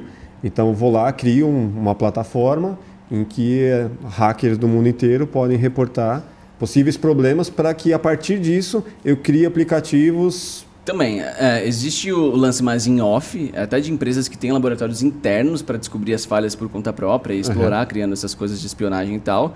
Mas existem sites que são marketplaces de falhas também. Então, o hacker pode publicar a existência de uma falha lá e outro interessado pode comprar essa falha, pagando lá o valor que o hacker estipulou. Então, mas aí é uma deep web, uma parada bem... Então, é por isso até que eu lembrei desse ponto sobre a gente estar falando sobre o vírus ser ou não o crime. Eu acho que ainda, de novo, não sou da jurista, não sou da área de legislação, enfim, não sou advogado, mas eu acho que ainda não é crime o fato do cara comercializar essa informação. É um trabalho dele, uma constatação que ele teve, um relatório que ele emitiu achando um problema de segurança e ele está vendendo. Eu acho que o crime está no uso dessa falha para invadir alguém. Sim. Beleza, mas a constatação que ele fez de que aquele problema existe por si só, eu não entendo que seja criminoso. Embora, de novo, seja totalmente antiético, porque os hackers querem a evolução da segurança, e a evolução da segurança só vai acontecer quando a empresa dona do software ou da solução corrigir o problema. E nesse lado, a gente não está querendo a correção do problema. Para um cara desse, um cara que ele invade, o cara que é criminoso, qual que é o maior objeto de desejo dele? O que daria maior tesão dele invadir, assim, o quê? Cara, eu acho que dentro do nosso escopo de criticidade com crítica à falha, as falhas mais críticas são as que possibilitam a execução remota de código, que é um nome bonito para invadir e rodar o que quiser, sem interação da vítima. Então, esse caso do iPhone seria o sonho, porque você ter apenas um número da sua vítima, você dá um enter lá e isso explorar uma falha no seu celular sem que a vítima tenha que ter clicado em algum link ou alguma coisa que causaria... Ou que nem perceba, né? Então você tava com o celular no bolso e agora tem acesso a tudo que está no seu celular. Isso é uma falha dos sonhos, sem Sim. dúvida. Uma falha de maior criticidade, que a Apple pagaria mais e que esse mercado inteiro aí paralelo também pagaria mais. Mas você acha que isso seria mais potencial do que invadir um governo, invadir arquivos confidenciais de... Entendi seu ponto. No caso eu estou falando de um produto, né? Sim. É que existe uma diferença entre você invadir você achar uma falha em um produto que todo mundo pode ter, o seu próprio, Sim. estudar e tal, e você invadir uma instituição que está lá com os servidores deles Sim. e tal. Qual que seria o case maior? Invadir qualquer iPhone do mundo ou invadir, sei lá, arquivos da NASA? Nossa, eu acho que invadir qualquer iPhone do mundo é muito mais da hora. É um poder muito grande. pode crer. A nossa vida está inteira no celular. Inteira. Inteirinha. Imagina, qualquer foto que você tira, tá na mão do cara. Localização, microfone no ambiente, câmera do ambiente, sem você saber. Tudo. Mas o cara teria que ser um stalker, velho. Absurdo pra querer saber da vida de alguém especificamente ou de um grupo seleto. Se você tivesse O que motivaria essa pessoa? Vamos falar de vocês me respondam agora. E esse é o problema do poder, né, cara? Vendo de fora agora é muito fácil a gente julgar. Jamais faria tal coisa. Mas se você tivesse a opção, a um clique, e ninguém tá te vendo, você consegue stalkear, sei lá, sua crush não correspondida do colégio, ou uma celebridade. Ou uma baita celebridade de Hollywood. E tá a simplesmente um clique de você, talvez você se balance em fazer isso. Então é aquele... Que aí é a linha tênue, né? De você falar. Puta, cheguei aqui numa questão ética, moral, que... Pra que lado que eu vou cair? Você já ultrapassou essa linha tênue? Cara, quando eu era moleque, sim. Pra caramba. Até porque quando eu era moleque, não tinha opção de aprender hacking sem... quebrar regras. Sem quebrar regras. Porque não tinha um curso com ambiente simulado, ou como montar um ambiente próprio de simulação de estudo. Então, acho que a maioria dos hackers que estão aí hoje, eles já fizeram, já deram uma pisada errada ali. No lado sombrio da força. Com certeza. Mas o importante é você aprender os valores e tal. Eu comecei muito novo, então eu tive tomei o esporro da família muito cedo com relação a fazer merda e foi suficiente para eu aprender e parar logo assim lá. Com 13 anos eu já estava sendo bem direitinho nas coisas, sabe? Mas antes disso, tipo, seus pais eles... na internet, com certeza. Mas como que isso poderia ser útil para uma criança de 12 anos ou menos? Que tipo de merda seria possível fazer? Tipo, na época, né? Sem ética, sem consequências, tipo, estou sozinho no meu quarto. Vai zoar os amigos, amigos, uma sei criança de 12 lá. anos faria? Vixe, cara, meus pais eram chamados no colégio toda hora porque brigou comigo no colégio e você perdia o PC. Se foder. É sempre assim. Eu começava a aloprar o PC. Bullying jamais. Não. Me zoou, você perde seu ICQ pra mim, seu PC vai ficar abrindo gaveta CD-ROM, aloprava, então... Meus pais eram chamados toda hora no colégio por causa de... E como que adivinhavam que era você? Porque já era conhecido no colégio. O colégio era pequeno, então eu já sabia que eu era o trollzinho hacker ali. Então era engraçado. Mas você dava carteirada? Falava assim, não mexe comigo, senão o seu PC vai pro céu. Você quer seu PC de volta? Eu quero meu PC de então volta. Então eu quero meu Pix. Nem existia, mas... Provavelmente, não me recordo, mas bem provável, viu? Cada um luta com as armas que tem, né? Mas volta lá, o lance do iPhone, né, que a gente tava falando. Sim. O poder de ter acesso a qualquer celular do mundo... Cara, ou ter arquivos confidenciais, governo. A gente tem um exemplo prático disso, foi até por isso que eu comecei esse papo. Recentemente estourou um escândalo aí na mídia de que uma empresa de Israel, NSA Group, é uma empresa que faz esse tipo de business que a gente estava comentando até agora. Então eles desenvolvem essa solução de espionagem e eles tinham uma falha animal do iPhone que possibilitava a invasão de qualquer device em segundos, sem interação da vítima. E transformaram isso num business. Eles invadiam por essa falha e instalavam um spyware deles, né? Um backdoorzinho deles, que era um programinha escondido deles que ia fazer toda essa administração remota do seu celular, de passar foto, coordenadas, abrir microfone e tudo mais. Só que eles vendiam isso, eles dizem até hoje que eles só vendem isso para forças policiais, para governos que têm autorização de fato de usar esse tipo de mecanismo dentro da lei. E beleza, só que quando estourou o escândalo, foi divulgada na imprensa uma lista de vários nomes e celulares de pessoas que estavam na lista de monitorados por eles, ou seja, que já foram invadidos. E dentro você via juízes, você via empresários, você via ativistas, muitos ativistas contra o governo atual, jornalistas que possivelmente tinham uma abordagem contra o atual governo, de vários países aí pelo mundo. O Brasil não estava nessa, mas enfim, vários países, não vou nem reforçar os nomes dos países porque eu posso errar aqui, então, mas eram vários países pelo mundo. Então é bem esse o caso, assim, existia essa possibilidade, foi vendida isso para uma agência e alguém ali que tinha acesso a esse poder dessa arma virtual simplesmente usou para o mal. Começou a pegar inimigos pessoais e não pessoas que de fato estavam sendo investigadas por um potencial crime, né? Então é o problema do excesso de poder. O poder que sobe a cabeça. O próprio Snowden nos Estados Unidos reportou isso. Na história do Snowden foi muito isso. Depois do 11 de setembro, os Estados Unidos começou a monitorar em massa os meios de comunicação, a internet e tudo mais. Eles montaram esse centro de investigação digital que o Snowden fazia parte, ele era um hacker deles. Só que ele começou a ver que, cara, tá tudo aqui, sabe? Acesso a dados de todo mundo e qualquer um aqui pode chegar e baixar a vida inteira dessa pessoa. Eu, como funcionário, posso chegar ali e baixar a vida de qualquer um que eu conheço. E é muita coisa. E é muito bizarro ter tanto monitoramento assim descontrolado. E aí que ele surtou lá e que saiu espalhando isso para o mundo. Então, de novo, é esse lance do excesso, cara. A gente, na segurança da informação, a gente sempre cai nesse debate. Muitas pessoas, quando isso rolou nos Estados Unidos, falaram assim, não, mas ok, eles estão monitorando, mas se alguém começar uma conversa no WhatsApp iniciando um grupo terrorista arquitetando um ataque, o governo vai pegar antes. De fato, né? Isso é lindo, ainda mais quando você saiu de 11 de setembro todo machucado com aquela ideia de terrorismo na cabeça, você é capaz até de apoiar esse tipo de iniciativa. Sim. Mas, cara, eu não quero que o governo veja o que eu converso com a minha esposa. Pode crer. Eu não quero que o governo veja as fotos que eu estou mandando para minha esposa. E tem muita gente que fala, mas que não deve, não teme. Não é assim, é sua privacidade, é um direito básico. Mas a Apple e o Google, as pessoas não se importam, né? Pois é, não, é tudo bastante questionável. E essas empresas acabam tendo que reportar para governos também, né? Então, às vezes, não é nem a empresa em si, mas a empresa foi obrigada a passar dados para governos e por aí vai. Mas o ponto... É muito bizarro. A questão de você pegar, por exemplo, hoje, sei lá, eu estaciono o carro e mesmo sem ter, cara, pedido, o Google aparece, o seu carro está estacionado. Pô, meu carro não está conectado com o meu.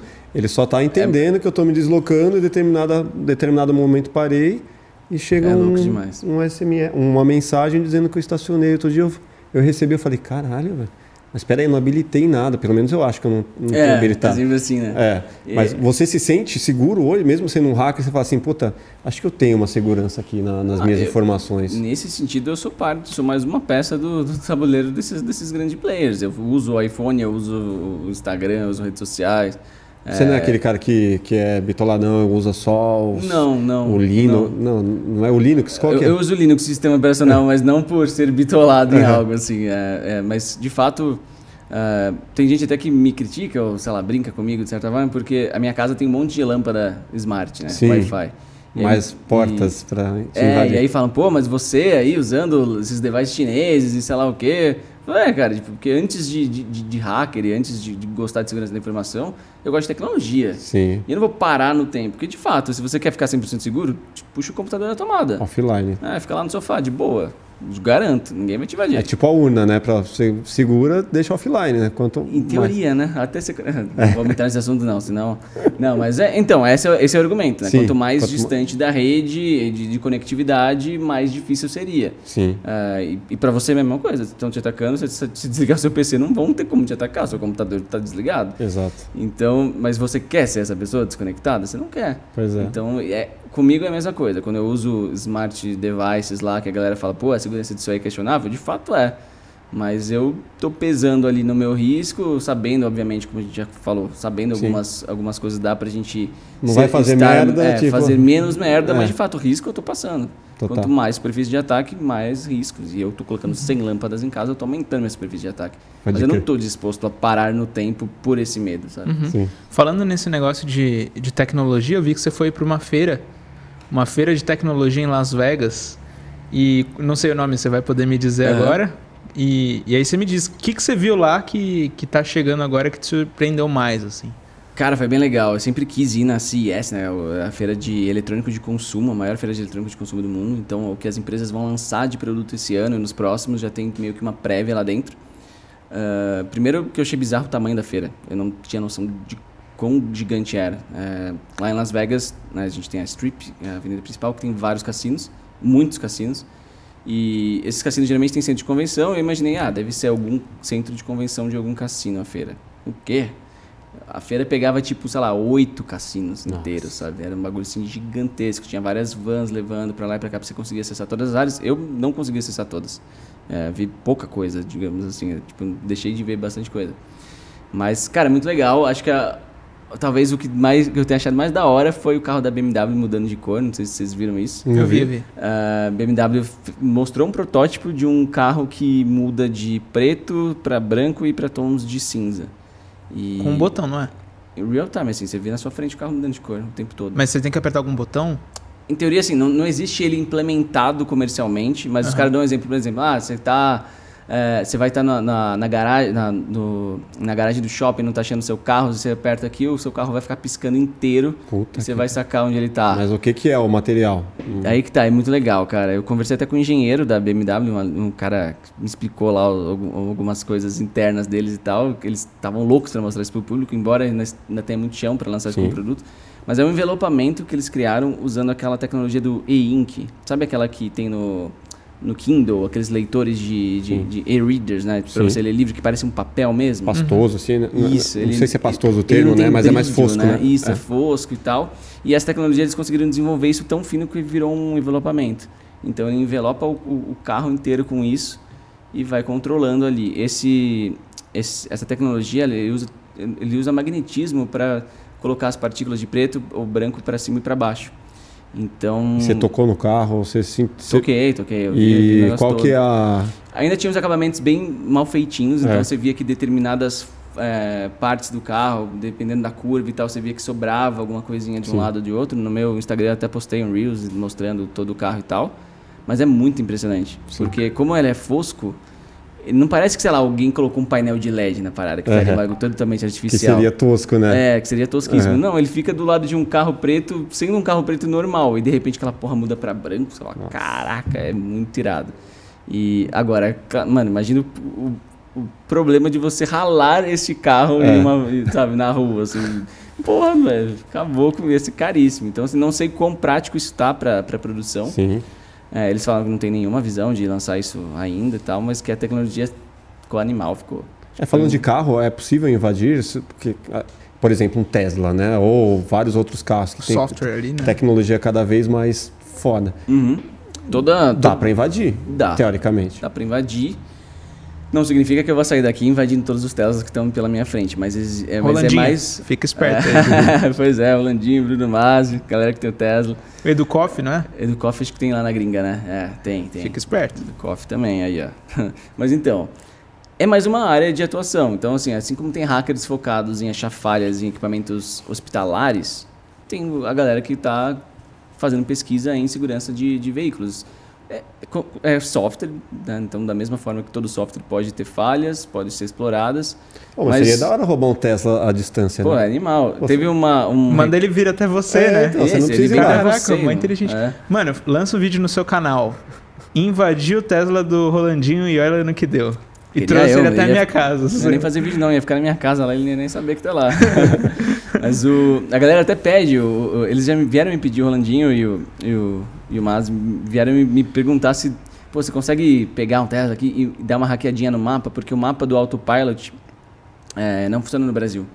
Você consegue ligar o Autopilot, pelo que eu entendi da galera me explicando, você consegue ligar o piloto automático que dirige sozinho, mas você não consegue usar o GPS do Tesla no Brasil para dizer, tipo, vai para o lugar tal, e ele já saber todas as viradas de rua sozinho para chegar nesse lugar tal. Então a galera queria dar muito zoneado ainda, será? Porque eu acho que não foi lançado oficialmente no Brasil, então eles não querem assumir esse BO, sabe? Sim. E aí a galera... Mas existe o mapa, né? Então eles só queriam dar uma hackeadinha nessa condição ali que tá bloqueando. Mas enfim, não tem um Tesla para testar, então... Mas o foda o que isso pode gerar, né, de problema. Sim. Você vai lá, faz um hack, um crack, né, não sei, libera algo que não está disponível ainda. Dá um acidente foda, um caminhão atropela. É isso, assim, é um brinquedo difícil, assim, não é um software que vai travar na sua cara, é a tua vida ali dentro, mano, é embaçado. Então tem que ser realmente muito cauteloso. Mas falando de pesquisas legais que já rolaram em carros, teve um recalque que rolou da Jeep, que foi, assim, monstruoso, assim, a demonstração dos hackers, do que eles conseguiram criar foi muito, muito louco, assim. Até tem um vídeo meu no meu canal que tem um jogo chamado Watch Dogs, um jogo de temática hacker. Eu joguei esse. É legal, é legal. Né, não, o 2 teve o 2 também. Saiu o 2. Joguei no Play 4. Na verdade eu tenho depois do 2 também, né? Aí eu fiz um vídeo fazendo um paralelo do que rola dentro do jogo. Obviamente lá tudo dá certo, as invasões são instantâneas e tudo mais, fazendo paralelo com pesquisas similares que já rolaram no mundo real, formas de invasão legais assim que já rolaram no mundo real. E uma das que eu cito é essa do carro. Os caras eles acharam uma falha no Jeep que ele conseguia praticamente controle do carro quase que todo, assim, abrir porta, ligar faróis, frear o carro, desligar o motor, ligar o limpador de para-brisa e tudo isso à distância, né? E o mais doido é que esse carro, ele já vinha com chip, lá nos Estados Unidos pelo menos, já vinha com chip de operadora por padrão. E aí os caras pegaram um transmissorzinho com esse chip que vinha nos carros e eles conseguiram entrar nessa rede, que todos os membros da rede eram carros. Então você estava ali na rede e você era um carro do Jeep, no caso. Então eles conseguiam provar que eles conseguiram escanear todos os carros na rede e rodar o exploit deles. Então, invadir todos os carros dessa marca no mercado. E uma dos pontos que eles comentam lá é que eles podiam pegar a informação de coordenada GPS do carro. Então, vamos supor que você achou um carro desse na rua, estacionado. Você poderia fazer um código que invade a rede toda, vai pegando a coordenada de GPS atual de todos os carros que estão na rede, você vai encontrar mais perto de você, vai lá, invade e emite o comando de abrir porta e ligar o motor e você roubou o carro, basicamente. Eles mostraram isso, foi bem irado e tal. Tem até um jornalista que faz uma demonstração com eles, o cara vai no estacionamento, ele tira o freio, assim, uma parada animal, assim, e assustadora de ver. Mas, de novo, aquele lado do hacker, ele tá ali para questionar, ele não tá ali para mostrar para o mundo, vamos trollar os carros. Não é isso, ele foi ético, ele fez a pesquisa, foi remunerado e segue a vida, assim, a gente evolui. Mas pensando nisso que você disse, né, e o mundo que a gente está entrando aí de Web3 ou de metaverso e tudo mais, você vê que cada vez mais essa evolução tecnológica é um mar de possibilidades para os hackers? Cara, a nossa vida é cada vez mais digital. E quanto mais digital a nossa vida maior é o impacto do ataque de um cybercriminoso. Sim. Então, gira muito em torno disso, sabe? A galera tá falando, tá pior agora? Tipo, há 5 anos atrás eu não ouvia falar de tanto ataque. Tá pior? Não é que tá pior, é que o impacto possível é maior porque a nossa vida depende mais das tecnologias. Pode crer. E também a gente ouve mais falar porque quanto mais conectado, maior o interesse nisso e mais a mídia vai reportar. Mas no geral a gente está sim tendo a evolução de várias tecnologias. Tipo, você pegar uma matéria que eu fiz uma matéria, deve ter uns 10 anos já, no CQC com a Mônica Iose, que a gente foi num café e ficamos trolando o Wi-Fi. Então a galera ia logar no Facebook e pegava senha, sabe? Conseguia zoar nesse nível. Facinho assim. Eu vi. Essa é bem antiga, né? Bem antes de eu ter canal, assim, bem antes. Tava novinho ainda. Tava 21. Foi 10 anos atrás. Porra, te chamou 21. De velho. Agora já foi, né? Meu tempo, vai fazer o quê? Não, que nada. Ele usa adrenocromo, viu, gente? Mas aí, cara, essas técnicas todas que eu usei naquele dia lá, hoje em dia, por padrão, já não rola mais. Então você tem evolução. As coisas, a gente aprende com os erros, né? E o hacker tá aí para isso, para ser o cara que agiliza esse processo de aprendizado. O hacker tá lá para apontar, fala, gente, olha isso aqui. E na próxima versão isso vai ser corrigido e vida que segue, a evolução da tecnologia. Então muita gente fala, os carros, nossa, mas alguém hackeou, vou ficar... Não, normal. Todas as tecnologias que você está usando já foram hackeadas antes. O teu celular inteiro, o sistema operacional do seu celular, o sistema operacional de qualquer controle que você usa, as coisas que fabricam teus remédios, tudo já foi hackeado ou vai ser hackeado. Sim. E a gente está ali para fazer uma constante evolução da tecnologia. Você bota muita fé no metaverso como... uma coisa que vai vir com força mesmo, assim, muita gente... A longo prazo, sim. A longo prazo, sim. Já teve o lance lá do Second Life, lá no passado, mas que hoje em dia, o que tem hoje nem se compara com o que era aquilo lá, né? Hotel Rabo. O quê? Hotel Rabo. Esse era bom, esse era melhor metaverso. Cara, eu acho que ainda falta muito, na real, assim. Acho que o lance da mudança de brand do Face deu uma hypada pra caramba nessa temática, talvez mais do que deveria, não sei. A galera achou que era pra agora, mas era só um rebrand.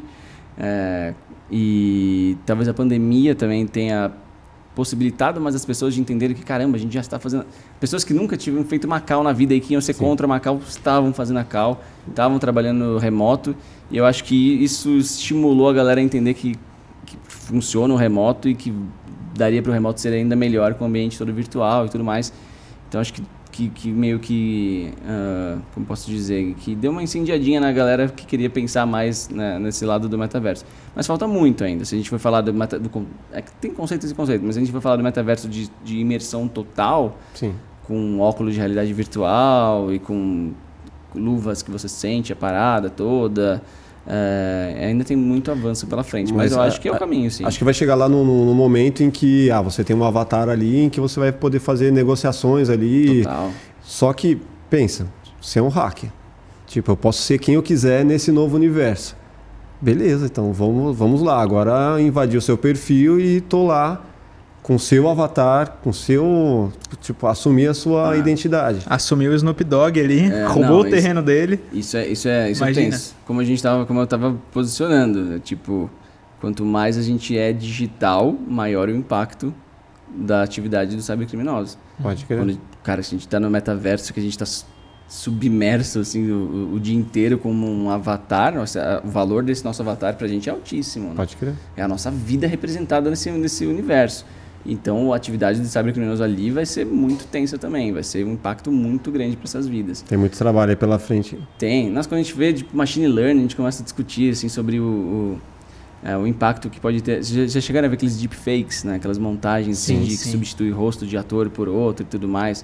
Fico pensando, tipo, isso para bullying, de repente. Tipo, imagina numa sala de aula no futuro que você vai pegar qualquer pessoa ali, menina tal, que você tem o crush e vai colocar numa cena de um filme adulto, sabe?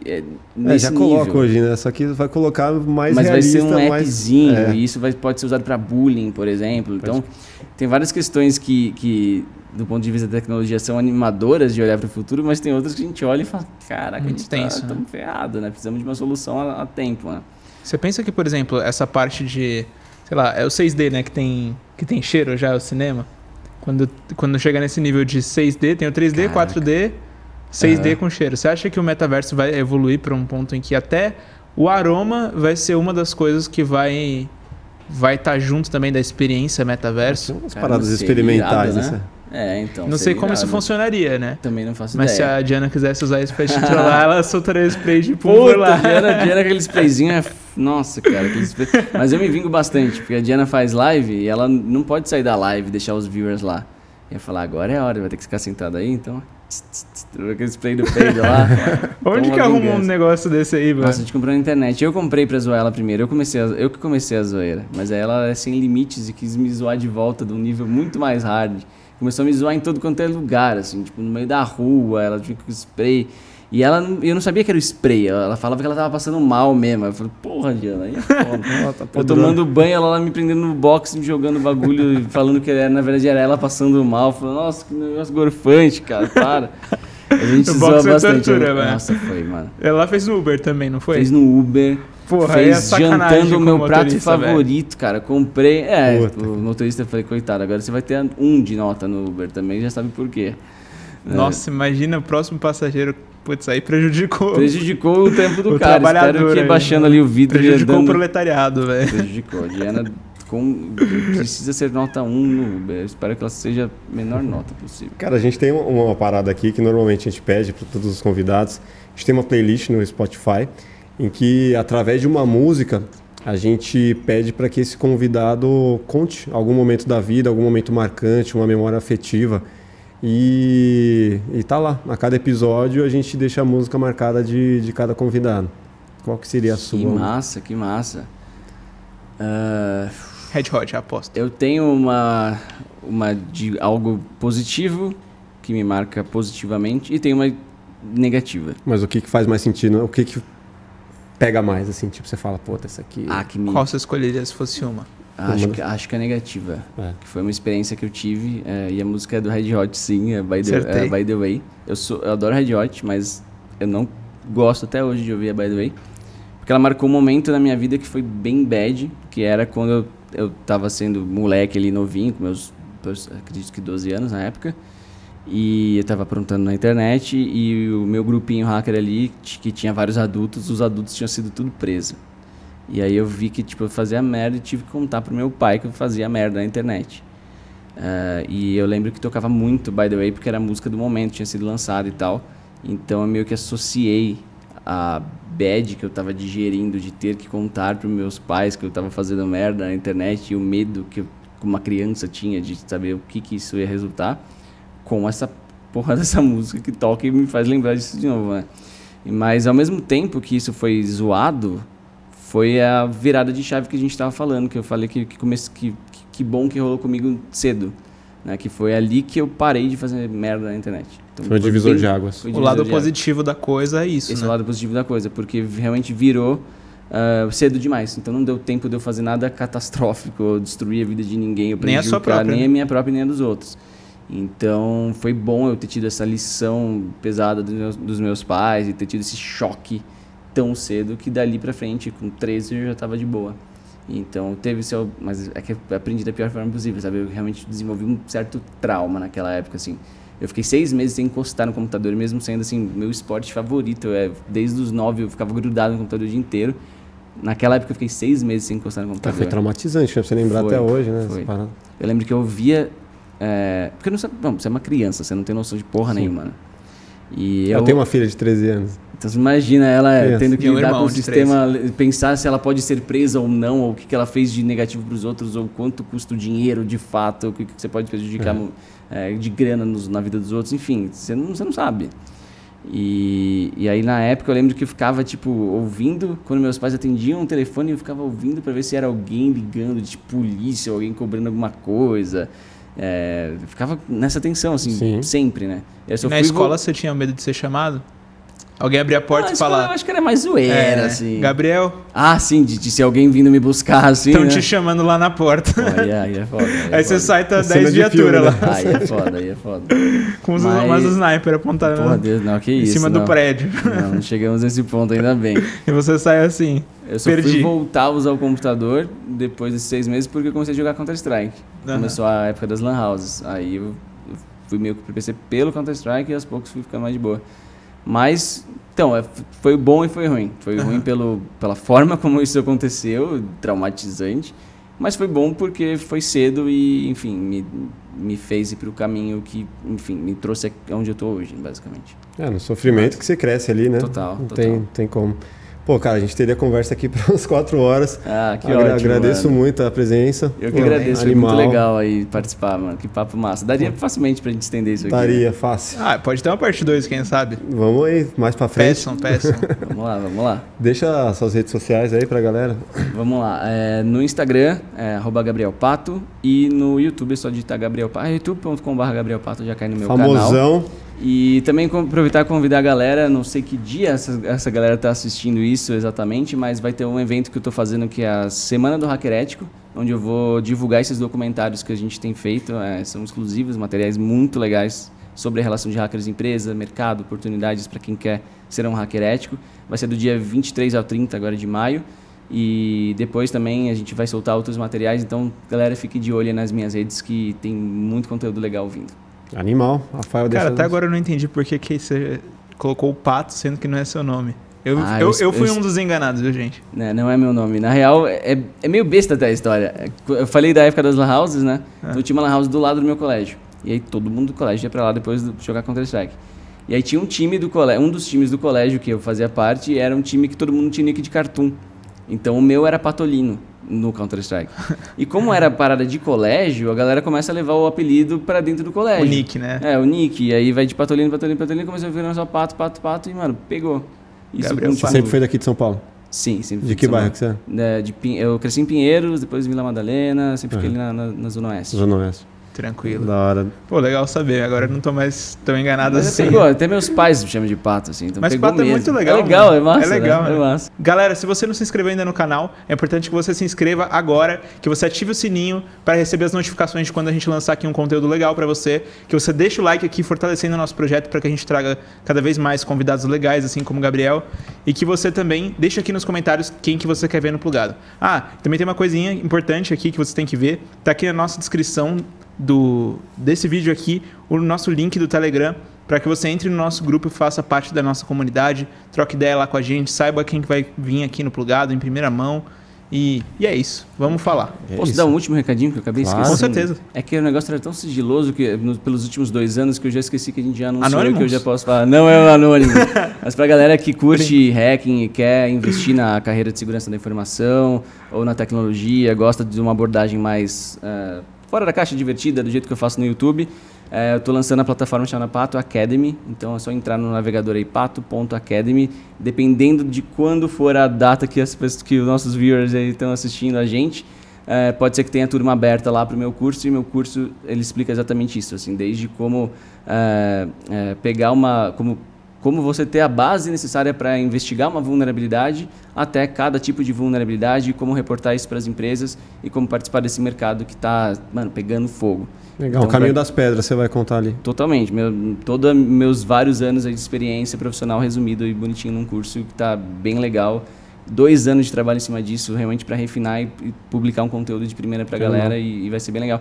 Tem inclusive áreas de simulação lá dentro, então tem falhas para a galera achar nos nossos laboratórios, inclusive dentro de jogos algumas, então você vai ter que jogar o joguinho e perceber que no momento você consegue explorar uma falha. Tem muita coisa bacana. E é o começo de uma plataforma que a ideia é trazer outros hackers no futuro também, outros creators e tudo mais, e sempre abordar a tecnologia de uma forma mais leve, mais descontraída, como a gente tem feito no YouTube. Qual que seria a curva de aprendizado para quem consegue se dedicar, sei lá, minimamente aí 3 horas por dia? Cara, é difícil dizer, né, que cada um tem sua trajetória, mas o requisito do curso ele é realmente feito para todo mundo que já é bem entendido com o seu computador, já consegue fazer o curso. E a gente começa dos conteúdos bem iniciais mesmo, de o que você precisa entender de uma comunicação do site com o aplicativo ou com o navegador do usuário, para daí conseguir começar a manipular essa conversa, sacar onde acontece vulnerabilidade, aí a parte técnica da coisa, por que cada falha acontece, como você explora. Depois, a visão criativa a gente estimula muito e tem inclusive aulas com convidados externos que são consultores de criatividade, dando dicas de como você ter a cabeça mais aberta, estar mais aberto para essa parada. Sim. Porque a galera é muito técnica, né, como a gente estava falando, sim, e às vezes esse lado da criatividade é o que faz a grande diferença. Então a gente está tentando cobrir tudo isso lá no curso. Então, o próprio Durso que veio aqui tem uma aula com ele, em que a gente fez meio que um podcast mesmo, assim, foi assim, aula que eu abri meu coração falando, realmente eu não sei também o limite da interação dos hackers em várias situações, e ele foi explorando cada cenário diferente com a gente, porque, cara, de novo, eu posso estar ensinando para a galera a parte técnica do hacking, mas tem vários conteúdos que eu sei que são importantes para a formação de um bom hacker e que eu não vou ser a melhor pessoa para ensinar. Parte jurídica. Como a Os parte limites, jurídica, né? Os limites das coisas. Perfeito. E aí a gente trouxe o Durso, ele fez essa aula. Então é bem legal, assim, o curso está bem aberto para trazer a galera de fora, complementar conteúdo, vai ter update sempre e tudo mais. Completão. Tá inclusive, galera, assista um episódio do Luiz Augusto Durso aqui, advogado especializado em crimes cibernéticos. É praticamente a extensão desse conteúdo aqui, a parte 2, basicamente. Ele é maravilhoso aí, meu advogado, inclusive. Pô, obrigado, velho. Valeu, gente. Foi muito bom. Valeu, galera. Obrigado, galera. Até o próximo Plugado Podcast. Um abraço.